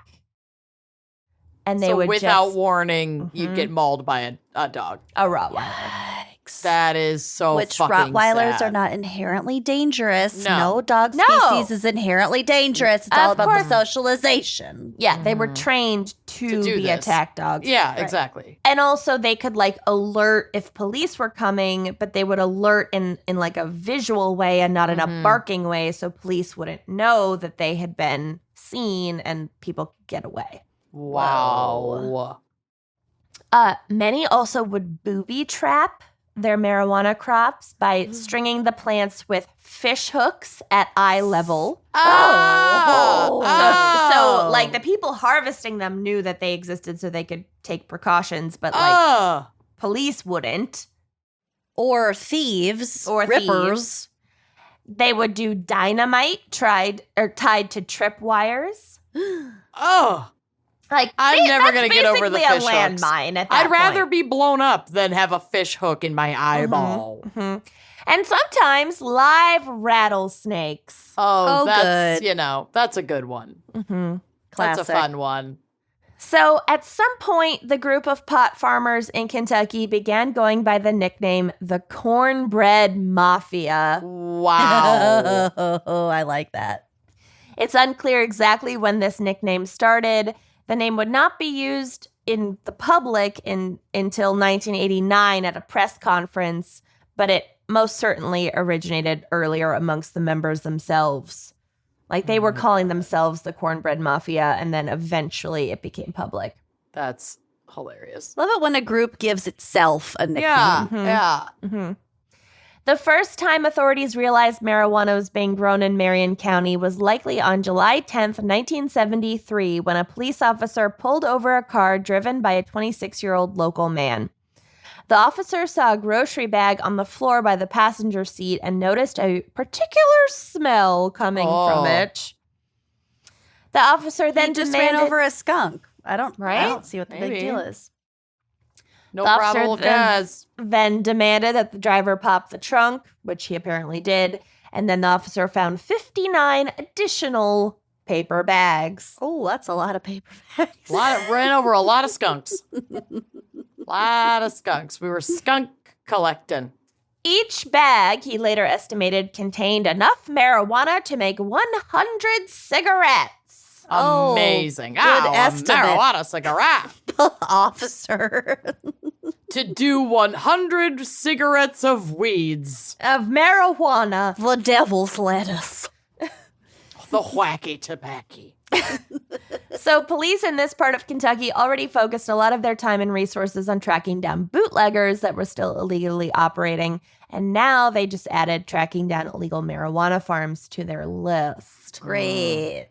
They eventually acquired planes and helicopters so that they could search for marijuana farms from the sky Oh my Yikes. god. because they were so well hidden from the roads and stuff that like from the sky is like the only way they could find them. It's so rural. Rural. Rural. Once they got the planes though, people were pretty fucked. Like that was Yeah. a big game changer. Yeah. Oh, yeah.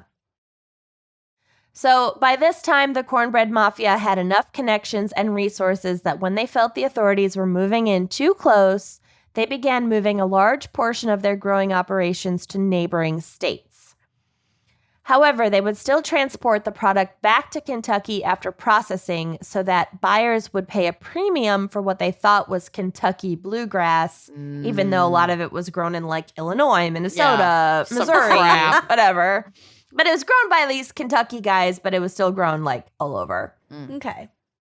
Also, there was like funny stories about when one of the guys started a growing operation in like northern Minnesota and how like all of the like local like Scandinavian descendant people had like no fucking clue what was happening. And they like planted corn to hide the marijuana crops. Yeah. But they planted the corn late intentionally so that it coincided with like when The growth.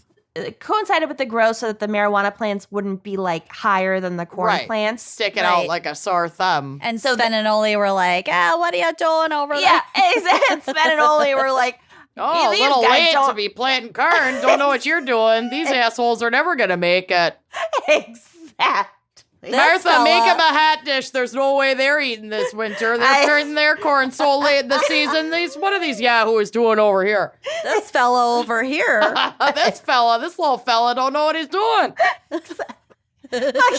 fucking word for word, exactly, yes.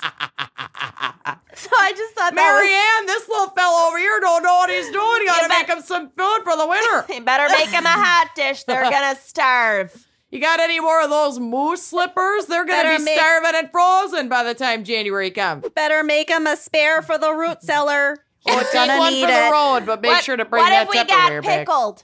What do we got in the deep freeze? These little fellas gonna need something to get them through the wintertime. Something. They're gonna be skin and bones. Anyway. These skin and bones come May, come Oh spring. God. That's so I cute. know, isn't that amazing? I love that. Everybody was like, why are you planning so late? And they were like, don't worry Worry about about it. it, and also stop asking us questions. Hope you know how to ice fish. Yeah, you're gonna need it. Here, I brought you some wood for the fire. You're gonna need it. Marianne pickled some walleye last season. We didn't go through it all this past year, Yeah. so you can take the leftovers. Here's some lutefisk. I've had enough for a lifetime. Yeah. So anyway, okay. So police began dedicating themselves to figuring out who the ringleader of this massive growing operation was. And they believed that they had cracked the case when they learned of a man named Bobby Joe Shoemaker, Oh God, who managed 12 farms scattered throughout Kansas and Missouri. that's a lot of farms. A lot of farms. But after authorities arrested Shoemaker, it soon became clear that he wasn't the cornbread kingpin. Oh, And there the was cornbread. somebody else with an even larger operation still at large. Uh-oh. So this person was a Kentucky native named Johnny Boone, Daniel Love. Boone. who claimed to be descended from Daniel Boone. Really? Yeah. Same as fucking Boone, and he's from Kentucky. Super uncommon name. He would later be referred to as the King of Pot and the Godfather of Grass. Okay, sir. Maybe we shouldn't give ourselves nicknames. Yeah, really. In 1960, at 17 years old, Boone had won the Kentucky 4-H championship for a tobacco farm project, which consisted of, quote, 2.6 acres, which he irrigated, suckered carefully, and Ish. saved all of the ground leaves. Mm. And Okay. then this was actually his second statewide 4-H championship. He'd also won 2 years earlier at 15 for breeding sheep. Oh, he was a man of the land. Wow. So he graduated from high school in 1961, was a football star. Oh, wow. And although he had a scholarship for the University of Kentucky, go Wildcats. Actually, I'm a Cardinals fan. It's fine. Johnny Boone instead started a young... You're not an anything fan. I'm you not an don't anything watch fan. sports. I I'm own not anything. a Cardinals t-shirt. Red is more my color. It's fine. Yeah. So anyway, Johnny Boone started a family young and remained in his home, Marion County, on the farm that had belonged to his grandfather, who just happened to be a bootlegger. Got it. According to one source, quote, Johnny Boone started farming and distilling on both sides of the law to raise his family. Oh, Man's he's gotta a do what family a man. man's gotta do. Mm-hmm. Johnny Boone is credited as being the early member of the Cornbread Mafia who had been able to figure out how to successfully breed the plants in order to produce a product that would give people a strong but pleasurable high. Now we're talking. Boone, who is described by one source as, quote, an imposing man with a Santa Claus beard, and omerta, the Italian mafia word for code of silence, Oh, loyalty. tattooed across his back. Oh. And there are Wow. photos of this guy on the drive. He does look like Santa Claus. He does. I was peeking at him earlier. Oh, with a big old doobie. Mhm. Check him out. Yeah. I like how they have his eyes crossed out in this one, but not the next photo. Right. He was first arrested in the late 70s when authorities found his growing operation, and he just surrendered. But they didn't realize that he was likely the kingpin of like the whole syndicate. Oh my god. Can we talk about his nipple for a second? Let's. Which one? What's wrong with it? It's just a little folded. Oh, It's a the little doobie small photo. and folded. Some It kind of nipples looks are like a folded skin little. tag. It Yeah. looks like a skin tag. And Leave it's his also the nips only nipple you can alone. see in his mugshot. It's a bit much. Maybe he only has one. Yeah. Maybe he lost the other one in a marijuana growing accident. His auger Smoking caught it. pot will decrease your nipples, everyone. So just Will watch decrease. out. I don't think Your that's true because I nipples. Yeah. smoke a lot of pot and I think it might increase your nipples. There's no way to know. There is a way. I'm proof. Correlation and causation, my friends. The wall behind you is covered in nipples. Just huge. Tracts of land. So they catch him. They think they get him for just like one small growing thing. They have no idea that he is the Right. real brains behind the operation. He serves his time. It's not a long sentence. He gets out. Yes. Then in 1987, there was a massive DEA bust of 70 Kentucky farmers, Oh, geez. Boone among them, who had been operating a network of 30 large-scale farms across 10 Midwestern states, Whoa. cultivating hundreds of tons of marijuana every year. He's an Jesus. entrepreneur. That's But a even- lot. He's franchising. It's a lot. They had to have entire farms that they just planted fake crops because they had to have somewhere to They've store got their equipment for all the other farms. and probably launder a little money through those farms Yeah. too, I would Oh, yeah. imagine. Yeah. It makes sense. It's genius, Yeah. honestly. So even after this enormous takedown, the code of silence amongst the Cornbread Mafia didn't waver. Airtight. According to one source, of the 70 men arrested, and actually it was 69 men and one woman, but whatever, 0 of them cooperated with authorities. That's awesome. Of 70, That's amazing. I like that. which thwarted a case against the suspected ringleaders. Internal documents describe the proposed prosecution of the ringleaders as futile because of the group's collective silence, end quote. Cornbread is thicker than water, y'all. Mhm. I got Literally. cornbread in these veins. Still, this bust was a turning point in the DEA's conception of the drug market in America. Quote, before Cornbread, the DEA assumed that the vast majority of American pot was smuggled in from Latin America or Asia.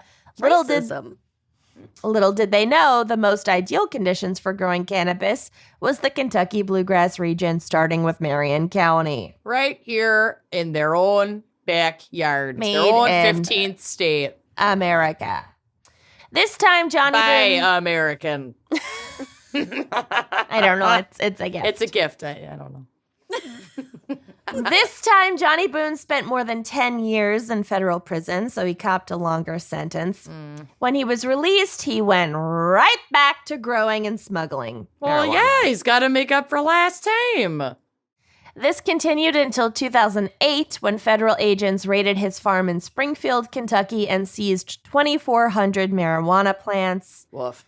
It was likely just the very tip of the iceberg. Mm-hmm. Realizing that he was now facing a possible life sentence without parole under the 3 strikes rule, Boone fled. Thanks, Clinton. Yeah. He was featured on an episode of America's Most Wanted, More smartass, most wanted. which may have had the opposite of its intended effect because he soon achieved national folk hero status. Yeah, everyone's going to hide him now. We got to protect this man at all costs. Save pot, Santa. Save him, the Cornbread King. Yeah. I would harbor that man. I would harbor him with my life. I would harbor him and his one weird nipple. Mm-hmm. I'm in. I'm all in. I'm all both nips in. in. I'm nipples deep. A Facebook group I'm jumping called in with both nipples. Nippy Kaye, motherfucker. Nice. Well done. With our 3 nipples combined, we'll take over the world. So, a Facebook group called Run Johnny Run was devoted to sending messages wishing him well in continuing to evade capture. I want to join that. I'm looking it up right Look at it. Send me an invite. Well, he managed to remain on the lam until 2016 when he was apprehended in Montreal at 73 years old. He had spent 8 years on the run. Wow. You know he got a lot of help. Yeah, from the Kentucky State Police and the U.S. Marshals Service. Wow. Amazing. Oh, no. Run, Johnny, Run is a band. Oh. I don't know if you can see the picture. I'll take a screenshot. Are they from Kentucky? Ooh, I don't know, but they typically reply within a few hours. Oh, good. Send a DM. Boston's hottest new band didn't just happen by chance. They've played together for some 30 years. Okay, But they're then an how new authentic are rock, they? rhythm, and blues band. I don't like it. Okay. Yeah, the hottest new band. That's been around for 30 years. Something's not adding up. I don't think you know what new means. There are some suggested Or edits. hottest. Or hottest. So, in 2017, Boone pled guilty to a single count of conspiring to grow and distribute more than 1,000 marijuana plants. Wow. The Washington Post described his guilty plea as, quote, presumably the end of a drug career powered not by the stereotypical lusts for a flashy lifestyle or power, but simple economics. Indeed, Boone has been quoted as saying of his decision to grow marijuana, quote, we're from a poor place. I don't think anybody here is into any kind of thievery. I can only say that in our area, marijuana is one of the things that helps put bread on the table for people. And he really was not flashy. Like, he drove like a really old beat up truck. Look at him. He's only got one nipple. Yeah. How But that's flashy also- can you be? That's just how it is for a lot of, like, for example, communities of color who were ravaged by, like, I don't know, crack cocaine. You know, it's just what Redlining.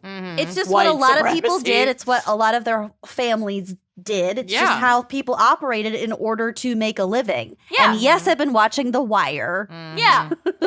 Yes. if you So couldn't I know tell. all about it. Where the Well, they fuck talk- is Wallace? They talk a lot about where is Wallace. Well, we know where Wallace is now, but So in Wallace. 2018, Boone was sentenced to 57 months in prison, despite the fact that a few years prior, Obama had commuted the sentences of 22 nonviolent drug offenders, including 3 Kentucky men who were part of the Cornbread Mafia. But he had been on the run for like 8 years, so they got him on other shit. In 2020, Boone was released to a halfway house in Louisville due to concerns that his age and health put him at an elevated risk of complications from COVID-19. So he's out. Since Congress passed the 2018 Farm Bill, growing hemp with less than 0.3% THC has been re-legalized at the federal level. So you can grow Okay. hemp. Once again, allowing farmers to grow it. And, quote, allowing Kentucky to regain its title as the home of the finest hemp on earth. Yes. wow. The same farm bill also significantly eased restrictions on the production of CBD products, which we have promoted on this show, paving the way for some former Cornbread Mafia members to launch a successful and legal CBD business in Kentucky. My, how the Fantastic. times have changed. That's great.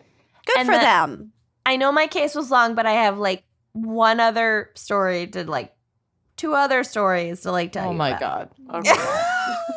We're not going to get to my drunk time. It's fine. It's funny. Okay. So the FBI or maybe the DEA at one point were trying to get undercover agents to like infiltrate Marion County, but they couldn't because it was such like a close-knit, tight community. So like any newcomer, people were like, who the fuck are you? Mm-hmm. So they set up a fake bar. They literally started a bar called Tomfooleries. Oh. And everybody working in the bar and like the fake owners of the bar were these agents undercover. Oh my God. I love it. And so like a few months went by, whatever, they were like getting some information and then somehow their cover got blown and they still to this day don't know how. And they had to like abort the operation and shut down overnight and just like lost all of the costs of setting up this entire bar. Amazing. Oh, no. And then also the like main hangout place was this place called Bickett's Pool Hall. Bickett's Pool Hall. Not Bigot, but Bickett. Bicket. It's pretty close. It's pretty close. Close. Yeah, do with that information what you will. Yeah. So they had this pool hall that they all hung out at. At one point, like this motorcycle gang called the Mongols came to town in the 80s and they tried to like take it over because they were like this like big, bad, like gnarly motorcycle gang and they thought they could they're like, we're Bickets too. Yeah, they thought they could do whatever they wanted. Mm-hmm.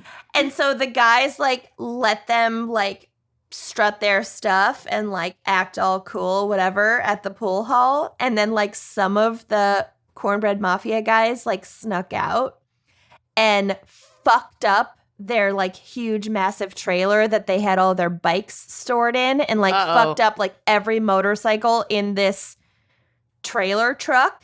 They like cut a bunch of they just like fucked up all their motorcycles. Uh-oh. And then the gang came back and they were like, what, like, you know, tens of thousands of dollars of damage. And then they came back to the pool hall and they're like, who saw it?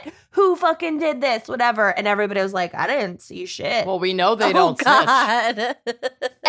And then they never came back. It's amazing. Like, there are so many good stories. I like in this book. community. I got a lot of information from the book The Cornbread Mafia by James Higdon. It's really interesting if anybody wants to check it out. Love There's it. so many fun stories. I love it. I love it. Well done. Nice job. Okay. I'm not even going to ask if you're ready for my case because, spoiler alert, The you're not. answer is no. You're deaf Fan not. pick cases are always the darkest. They really are. What's wrong with you people? Well, Annie/Ani included a little note, which I will preface by saying that this case is not specific to a daycare incident, but is a CPS situation. So she wrote, quote, "This case has become a motivator for me. I spent 2 years teaching in New Mexico. The last 2 months I was teaching at a preschool in Portales, New Mexico, which is not, in parentheses, the preschool that left 2 children in a hot car, but clearly this is a widespread issue.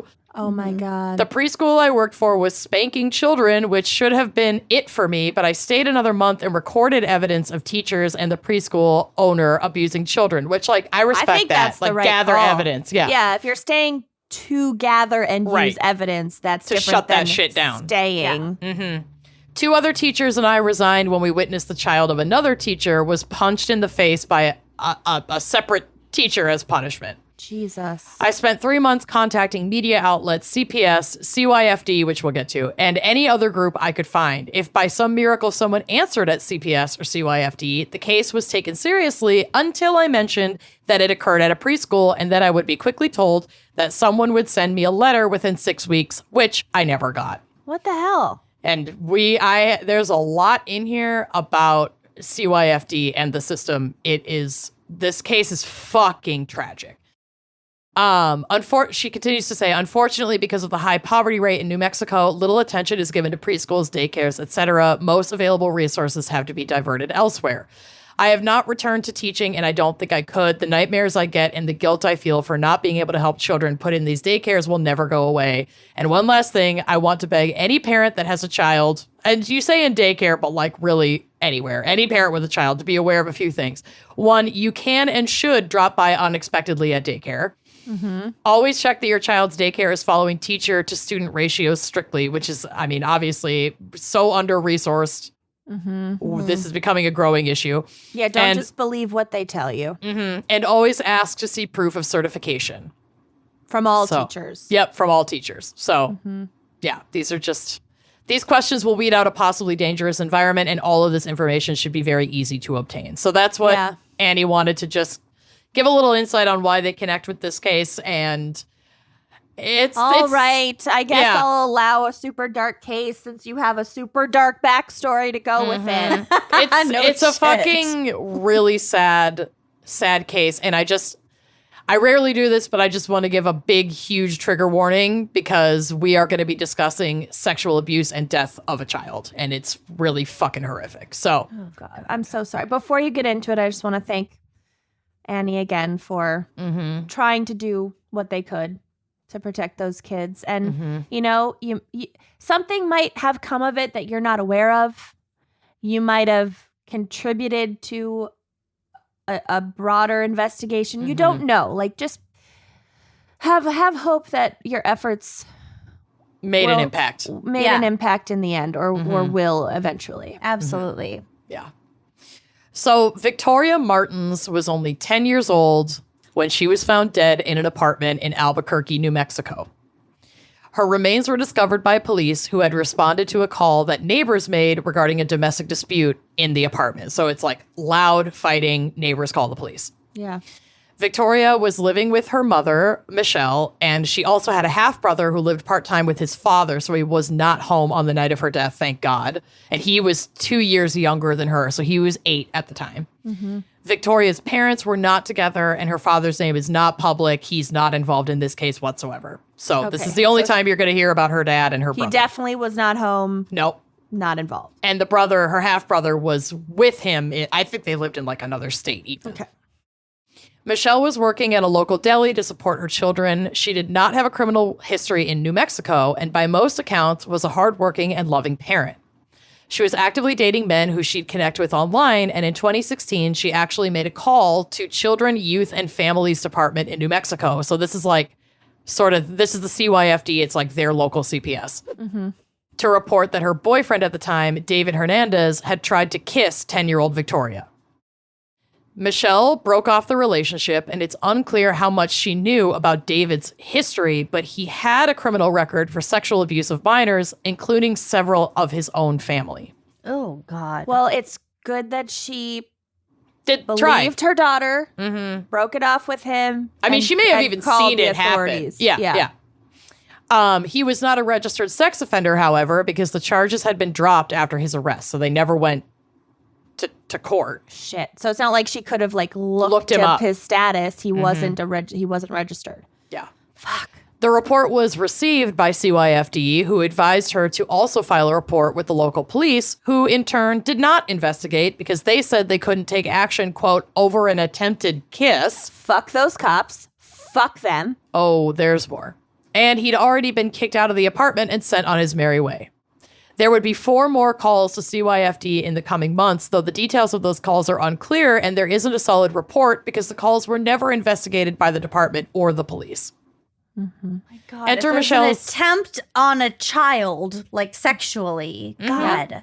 By someone with a history of it.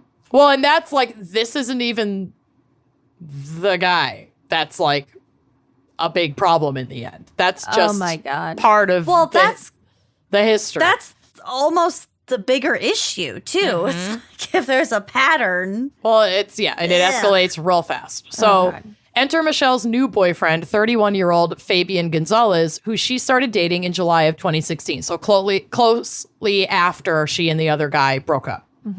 Fabian was actively using methamphetamines and had a criminal record in the state of New Mexico, which included assault of a previous girlfriend and a felony child abuse charge.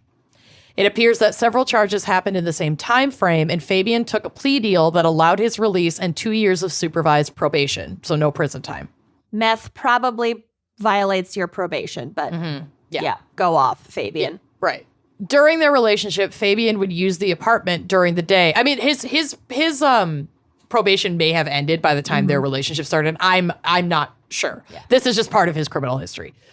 But during their relationship, Fabian would use the apartment during the day when he could be alone there to use drugs. So like when the kids were at school and when Michelle was at work. And he would also invite friends over to use. Among those invited to the apartment was Fabian's cousin, 31-year-old Jessica Kelly. Jessica had been in prison until August of 2016, one of several stints on drug-related convictions, as well as a conspiracy to commit rape conviction. While hanging out... Yeah. Not a great crowd. No. While hanging out in Michelle's apartment, Fabian invited her to move in with them for $50 a month in rent, which Michelle had not agreed to and was not there when he offered that to Jessica. This is very cheap rent. Also, they've been dating for a month. Yeah, exactly. So on August 23rd, 2016, it was Victoria's 10th birthday. That day, she spoke on the phone with her grandparents, John and Pat Martens.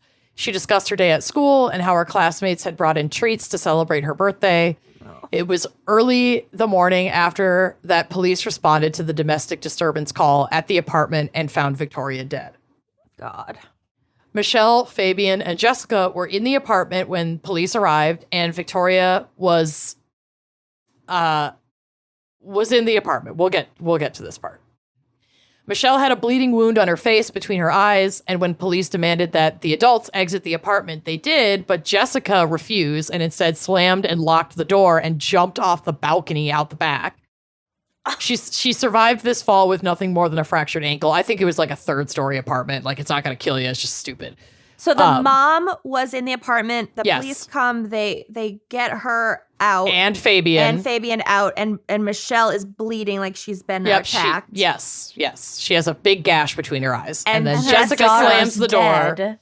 Her daughter is in another room. We'll get to it. Yeah.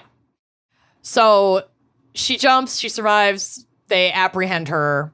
And now all three adults are in police custody, and the apartment is, empty of suspects at this point. So this is when they search the apartment.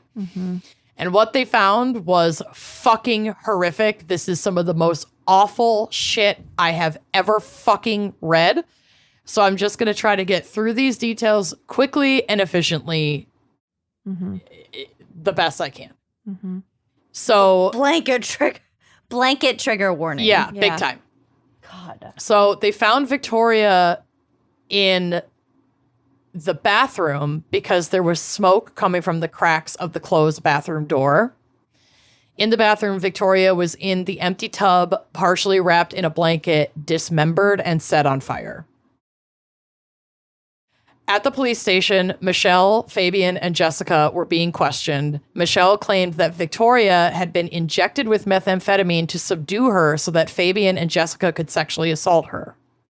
Fucking Jessica as well. I mean, Fabian and Jessica both, but Jessica, this is a fucking pattern for her as well. Yeah. I'm sorry, can we just back up? Jessica is Fabian's cousin. And she has a past history of drug stuff and conspiracy to commit rape. And Fabian is Michelle's boyfriend. Jesus Christ. So Michelle claimed that she watched while Jessica and Fabian raped, strangled, stabbed, and dismembered Victoria. She also claimed that she had previously sought out men on the internet to come to her home and have sex with Victoria so she could watch. So essentially the mom trafficking. Said yes. That? Yes. Okay, well, fuck everything I said at the top. Fuck we'll get to it. Okay. This case is so much. There's so much fucking failure of the system in this case that it will have you completely screaming. Okay.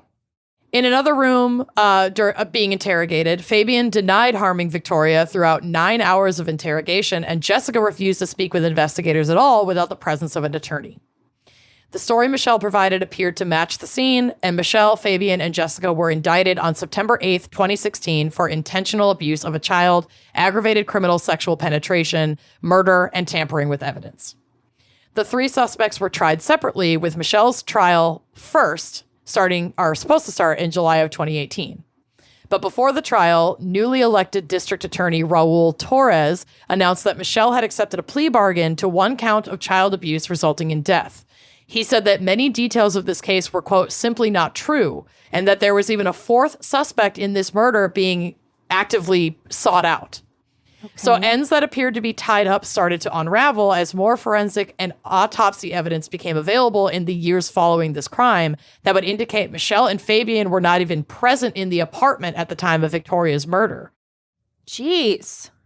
So here's the timeline presented by Torres after almost 2 years of collecting and analyzing DNA evidence, reviewing cell phone records, collecting eyewitness testimony, reviewing and having like 2nd, 3rd, 4th opinions on autopsy results. Like, so much was fucking botched.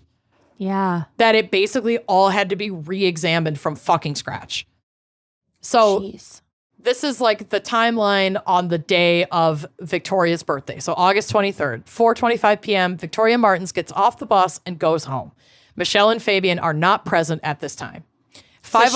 She just turned 10. She gets 10. off the bus. She's going home. Single Normal. working mom. Yeah. Kids are 10 and 8. Brother's not there. She's going to go home, hang out, probably watch cartoons. Like that's, whatever. In the 90s, we would have done the same shit. Yeah. 5:07 p.m., Michelle and Fabian return to the apartment. 6:05 p.m., Victoria, the child, goes to the gas station with Fabian.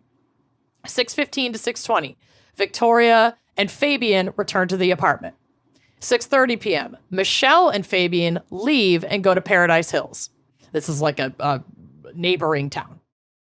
7:02 p.m., Michelle and Fabian return to the apartment. 7:05 p.m., Victoria is seen alive by neighbors. 7:06 p.m., Michelle and Fabian leave again. This is seen by witnesses. 7:38 p.m., Michelle and Fabian are near Rio Bravo Boulevard and Coors Boulevard. Again, it's corroborated that they're there. Okay. 7:59 p.m., Michelle and Fabian are seen near 5 Points and Bridge Boulevard. 8:47 p.m., Michelle and Fabian arrive back at the apartment. 8:48 p.m., eyewitnesses say Victoria's body is seen being carried outside the apartment. Carried outside, but then brought back inside? Correct. Okay. And the forensic evidence indicates that Victoria's time of death is between like 7:30 and 8 p.m. when, like in that general time frame, when Michelle and Fabian are not even home. Mm-hmm. So well, that's pretty easy to ascertain given this timeline, but like... So as it stands now, it's likely Michelle falsely confessed to Victoria's murder, and DNA actually implicates this 4th unnamed and so far unknown suspect as the perpetrator. So here's what we do know based on new evidence or like actual processing of the evidence. So why did they think that it wasn't just Jessica? We'll get to it. Okay. I'm going to go over all of that right now. Okay. So Victoria's cause of death was manual strangulation. Victoria's autopsy did not show any presence of methamphetamine, contrary to Michelle's original story. Okay.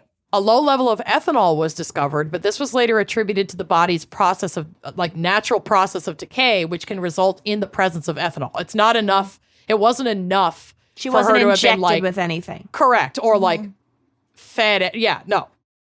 While it was initially believed that Victoria had been sexually assaulted on that night, further review and re-examination indicated she was likely not sexually assaulted during the timeline in question. But she did have an STI indicating previous sexual abuse. Okay. Which could have been as a result of either this Fabian guy or the fucking previous boyfriend. Or David or somebody else. We don't know. Okay. In reviewing communications between Michelle and CYFD, the like Child Protective Services basically, it appears Michelle did report a sexual assault that was committed against Victoria that occurred about a month before Victoria's murder. DA Torres stated, quote, she took immediate steps to identify and notify the relevant law enforcement officials, and as far as we know, severed contact with that person. So that's likely in relation to this David guy. Right. But the report was not properly investigated. Michelle also claimed in her confession that she had trafficked her for sex via online dating sites, but there was no evidence to support this. And as we know, even if you delete things from the web, there's always a trail. Yeah, and it's not like Michelle is like a cyber hacker who could like, right. you know. She has a lot of issues. She is a methamphetamine user. She is with terrible taste in men. She's keeping very dangerous company, but she's also vulnerable. And that was very fucking clear when she was apprehended. And she's probably not out there trying to like stymie the investigation. No, Like some sort of like techie. No, I mean, overt there way. are parents and other guardians who do traffic their yes, children Of online. course. Yeah. absolutely. Yeah. There is nothing to indicate that that is the case here, and we're going to get to what went down. So Fabian Gonzalez's DNA was also not found on Victoria's body, but DNA from the unnamed fourth suspect was present. So DA Torres, with the support of psychological analysts, believes Michelle's confession was coerced by police who fed her information while she was in a state of shock and on drugs that she simply nodded or agreed with by saying, mm-hmm. Oh, okay. They haven't, I didn't Okay. see a direct transcript or like the tapes of this confession, but it's like a fucking making a murderer situation. Yeah, if somebody is high or in shock or both, And their child was they just found the remains of their child and they're bleeding from the face, No. and then all they're doing is saying mm-hmm So or the responding it was the positively. police That's very being like, different than yes. this is what happened. Yeah. First they, like it's not like she's Her telling a confession tale. is like, oh, were you trafficking your child by meeting these guys online? yeah. And she's like, mm-hmm. Yeah. This was not a fucking real confession. No. Okay. It was not. All A right. 2017 investigation by the Civilian Police Oversight Agency did find that a police spokesperson representing this case lied to reporters about their response or lack thereof to a CYFD report or referral regarding Victoria. A sergeant with the department also confirmed that the department had received calls about Victoria from CYFD and did not investigate, and officers had lied to the press previously about interviewing Michelle and Victoria. It's So, also like, pretty of course unlikely that a parent who is trafficking their child is It's going gonna fucking to call CPS over and over Right? again. right. And if the police are now like, oh shit, we have a dead kid and 4 calls to CYFD that were referred to us that we never fucking investigated, Yeah. you don't think they're gonna try to put this all on Yeah. these fucking definitely not, angelic people. I'm not Yeah. saying that there's no wrongdoing here. There's a lot of failures in every fucking aspect. There's Right. also responsibility on Michelle. But it's I'm very not easy absolving to her. shift. But she is such a fucking easy target here. They're Yeah. feeding her this shit, and she is just going with it. They Yeah, never even that's conducted sad. an interview with Michelle and Victoria. They never even made a fucking phone call, the police. Not a one time. Mm-hmm. So the proposed sad. consequence for the main spokesperson, the cop who was the police spokesperson who knowingly gave false information to the police, was a 2-week suspension, of which he served 1 day paid. Oh, okay. Cool. So one paid day cool, off. cool. Mhm. Yeah, it was paid. But, for optics, he was also removed from the position of being a police spokesperson. Oh, for For that, optics. for that case. Got So, it. Cool. with Got all it. of this new information, that's why Michelle agreed to take the plea bargain. Because now she's also been in custody, so she's probably got a clearer mind. She's, been in jail. She's not fucking doing meth every day. And all of this shit is being re-examined. And the DA is like, none of this is making sense when you actually look at the legitimate fucking physical evidence. What the fuck is going on? And all of this eyewitness testimony, this is not right. So I want to give big props to DA Torres for actually doing his fucking job. Actually investigating and not just being like, I don't know, this is a mass lockup. Yeah, because nothing less is anything fucking resembling justice for Victoria. Right. So fuck 12. And also these poor, the poor grandparents, the Yes. poor, the Oh. other people in her life that loved her It's so have to fucking hear sad. not even just all of the horrific things that did happen to this innocent child, Yeah. but also She's still a baby. extra horrific made up things. About their daughter, the mother of their Yeah. grandchild. That aren't fucking true. Yeah. Like, your kid's not perfect. She is a mess, but she didn't fucking traffic her baby. Yeah. I mean, she did not properly protect her child from these dangerous men that were coming in and out of her home. I Right. can't absolve her of that, but she Right. didn't fucking traffic her kid. Right. Meth is a hell of a drug. Substance Yeah. use disorder is fucking deadly in so many ways. Yeah. It's just, I get so fucking upset. It wrecks lives. It wrecks Yeah. families. It wrecks It kills generations. people. Innocent people. It's just the fucking worst. So, Fucks up kids. Yeah. Yeah. Everything. so Michelle does face 12 to 15 years in prison for the child abuse charge that she took the plea deal for, but her sentencing will also be contingent on the other trials in this case. So in January of 2019, Jessica Kelly also accepted a plea deal, that was presented based on this newly developed evidence. As part of that deal, rape charges against Jessica were dropped, and she pled no contest to 6 charges, including child abuse resulting in death, great bodily harm, aggravated assault, tampering with evidence, and conspiracy to commit tampering with evidence. Jessica is the individual believed to have been seen by witnesses carrying Victoria's body back into the apartment wrapped in a blanket before she was dismembered and lit on fire. So this was a clear attempt to destroy evidence. She so faces. who is this fourth person? We don't know yet, but I'm about to get to that. Okay. So Jessica faces 50 years in prison, and this plea deal also requires her to testify against her cousin Fabian, who also awaits a trial because Fabian didn't take a plea deal. He wants to go to trial, and based on the new evidence, the rape So and it's- murder. It's like Sorry. dominoes. Like Yes. everything is like waiting on the results, Yeah. the finding Yup. in Fabian's Yeah. trial to affect Yup. Jessica, to affect Michelle. And they were starting to go to these trials in the year of our end, 2020. Mm-hmm. And The so year of our reptilian demon, 2020. seriously. So because of all the fucking COVID and shit, this Fabian's trial has not happened. Jeez. We're still Still? fucking waiting. Yeah. It was supposed to happen like last summer or some shit. And now they just keep kicking that fucking can down the road. Yeah.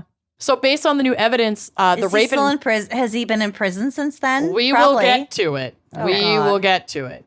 Based on the new evidence, the rape and murder charges against him were dropped because there is not physical evidence that says he sexually assaulted Victoria or necessarily murdered her, because now that evidence is pointing toward this fourth suspect with him as an accomplice to it. Right. So instead, he's charged with reckless child abuse resulting in death and 8 counts of tampering with evidence. He is awaiting trial under house arrest. House arrest? He's home. For this guy? Mm-hmm. Yeah. And there has been a knew lot it. of buzz recently about this trial because the judge presiding over this case has agreed to allow photographs of Victoria's remains to be presented in the court, which, like, the photos from a legal standpoint are relevant to the evidence tampering charges because he's believed to have dismembered her. Yeah, the jury needs to see that. It directly impacts. Yeah. But The I can't case. even, Yeah, I but mean, if- fuck if- me. If he hasn't been brought to trial, that means there is no jury selected yet. There is. Like, that process is done. It's just the trial has been delayed because of Oh COVID. my fucking God. Like, the trial was supposed to start in, like, I think summer of 2021. And then most recently it was like, well, we'll see about February of 2022. And it still hasn't happened. That's actually really fucked up. I mean, from like a defense standpoint, to let the jury sit with all of these photographs, all this Well, they haven't evidence. seen it seen yet. anything The jury, yet. the trial has not begun. They have jury selection. The jury is not provided with Oh, any okay. information until the trial. Got They- it. Okay. It's just been decided that they will allow the judge will allow the prosecution to present the photographs in court. I mean, no I think one's that's seen them fair. yet. I think think it's- so too. I think it's horrific. I think they belong in a courtroom and nowhere else. It's so I mean, if those photos are out anywhere, I have not seen them. I did not look for them. No. God fucking absolutely not. No. So, what about the fourth suspect who is still to this day being referred to as John Doe? Jessica Kelly likely knows who this man is and is almost certainly using this information as part of her defense, but the DNA belonging to John Doe, which was found on Victoria's back, likely came from skin, sweat, or saliva cells and therefore cannot be compared to samples in the federal combined DNA index system due to a lack of cells allowing a full DNA profile. Because means they that- also had set her on fire, so a lot of the epithelial DNA is fucked. gone. Yeah. Yep. So this means that swabs need to be collected from each person of interest in order to identify a suspect. And without a warrant to do so based on enough evidence to point to specific individuals, that isn't just Jessica pointing a finger at somebody because she also wants to fucking save her own ass. Yeah. Yeah, it can't be a random person. No, we don't have that swab, and the investigators and don't enough have to, enough. test against a bunch Exactly. of different people. Yeah. You can't just start As fucking you- calling people in and going, "All right, give me your mouth." Like, And you can't just just, put like- them in the database. well, they tried. They don't have enough But DNA. there is no database for everybody's all Exactly. different types of DNA. Exactly. So even if they wanted to fucking put the DNA that they do have, They also probably have like one shot at it, yep, and you got to take Jessica's fucking word for it. A Yep. convicted. which like she'd be a fucking idiot Monster. not to tell the truth if she's trying to leverage this information. She could also have scores that she wants to settle. She Totally. could be, Yeah, she could be she- afraid of the she could have actual a person. bunch of different Absolutely. motivations Yeah. of like All who of to these point the reasons- finger to. And like these swabs are sure as shit not being offered up willingly by the public. Like who's gonna Right. fucking come forward and be unless it's like It's I as absolutely bad didn't as do like it. a jailhouse informant. Yes. Yeah, yeah. So they're just stuck in this like limbo of there was a fourth person involved in this that likely did kill, like assault and kill this child. And then fucking Fabian and Jessica, Covered for it up. whatever reason, Or attempted to. Yeah, tried to cover it up and did a fucking terrible ass job. And now we just don't know. We still don't fucking know exactly what happened. Just 10. And yeah, and the onus of Day after her responsibility. birthday. Yeah, that like literally on the night of her birthday. And the onus of responsibility here is fucking vast. Like, we know this. And the grandparents, John and Pat Martens, certainly feel that way. They are disgusted with the justice system, and I cannot fucking blame them for that. In 2017, they filed a lawsuit against the city of Albuquerque for not properly investigating the multiple claims to CYFD regarding Victoria. The lawsuit was dismissed, however, in 2021, but this dismissal was based on the evidence known in the case as of 2018. And a lot has changed since then. So it's likely they will appeal the dismissal and include the like updated evidence in the appeal, the like statements from police that confess that they didn't look into this shit properly. So just to clarify, all of the calls to CYFD about Victoria that were never followed up on by police or anyone were made by Michelle. Correct. So it's not like somebody, Or the it's not like a grandparents? teacher No, or something. it was Michelle. Like, so Michelle, okay. And those calls all happened before or Yeah, in spanning pretty- the time that she met Fabian? Spanning, I think that I'm not super clear about, but from what I could gather, it appears that the calls came in throughout roughly the same time period. So they could have all been connected to David or whatever his name Right. was. I as far as I know, there were not necessarily calls directly About Fabian. connected to Fabian's behavior. So, I mean, And it's you'd think that they weren't possible- fucking about it's Fabian. possible that if they had followed up, it would have just been to investigate David and it wouldn't have saved Victoria's life. But it's also very possible, if not probable, that It would have revealed issues at home, issues Yes. with Michelle's drug use, because she Right. was actively using methamphetamines throughout her relationship with David. Could have been an Exactly. intervention. and she could have accidentally kind of outed herself Yup. and we could have gotten Victoria out of that They could have situation. fucking interviewed Victoria. Yeah. I mean, it's just like, that's what's so fucking infuriating. Like, yeah, maybe it wouldn't have made a difference, but now we'll never get to fucking know. Right. We'll never fucking know, and that poor kid is dead for no fucking reason. God. Oh my God. So that's my case. Thanks, Annie Blackwell. And why I needed to Annie ask for another Blackwell. hour like 100 times today because I took any opportunity to not write this. I welcomed every call, every need. Yeah, Amanda was today. like, my sister called. I really got to take this. I really have to take this. I'm going to need another half hour. And she did call. And I did tell her that I threw her under the bus so I could avoid writing these notes. And then she said, I'm getting off the phone. You have to do your job. So yeah, Ashley. Ashley's a tough bitch. she is a tough bitch, holding me fucking accountable. I hate it. I hate Ashley, it. I saw your LinkedIn friend request, and I am going to accept it as soon as I remember my LinkedIn password. I don't. I haven't logged on to LinkedIn in 7 years. Oh, at least a decade. I get so many emails that are like, so-and-so posted to LinkedIn, and it's always like an X. I got 3, because I get the notifications to my email. Yeah, same. But I don't like log in to actually reply to them. But like 2 days after Putin invaded Ukraine, I got 3 different. Putin posted to LinkedIn. No, I got 3 different LinkedIn messages from different like random Russian people. Bots. Yeah, Weird. isn't that bizarre? Well, They can have my anyway, LinkedIn. It's super out of date. Victoria. I'm sorry. Don't know how we. Whatever.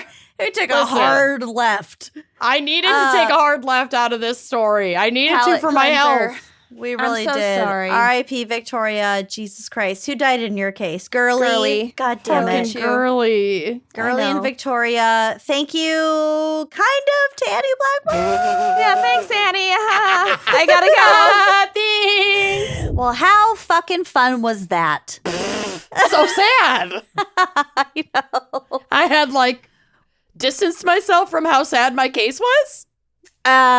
Yeah. I've been trying unsuccessfully. Oh. But we do have just a couple of last thoughts. So in regards to the 18-year-old case of a missing Northport man in Maine, Jeremy Alex, he was last seen on April 30th, 2004.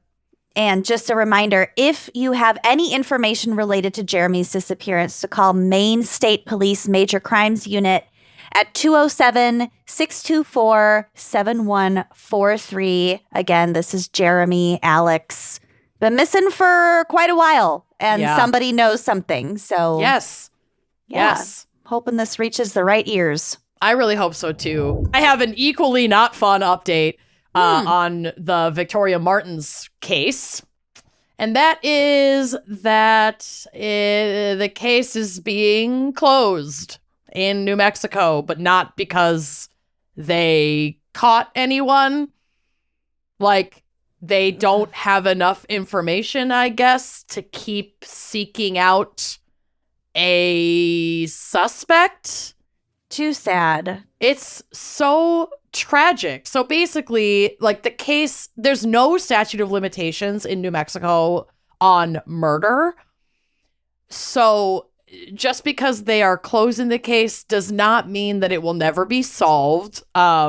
Unfortunately, we know what this means about it, like, staying as a priority or, funding going to solving this case. So what we really, really, really need for this case to get some new life breathed into it is for investigators to get like a DNA hit from any of the evidence, or most importantly, and this is where like the general public can really be helpful, we need a new witness to come forward with reliable information. Like Lucy said, someone knows something.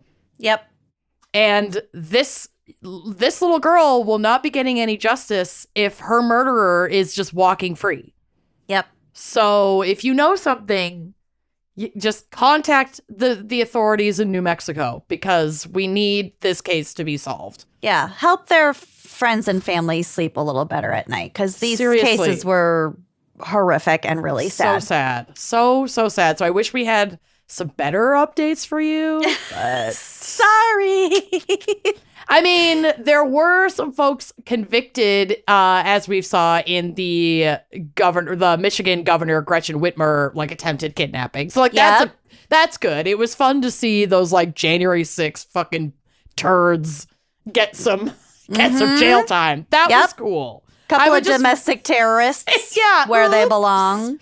Sorry. God. But I just really would like to see more of that whole like accountability and responsibility thing. That would for- be fantastic. Yeah, the people who committed these other horrific crimes. Anyway, Well, so much fun. Special thanks to anyone and everyone who suggested a different state for us to cover. They are fucking wild. Honestly, the state topics are really fun, I think. They're so fun. They're so fun. Some of my faves. Yeah. So shout out to all of you. Thank you for your suggestions and thank you for listening. And we hope you have some very happy holidays. We love you. Love you. See you later. later.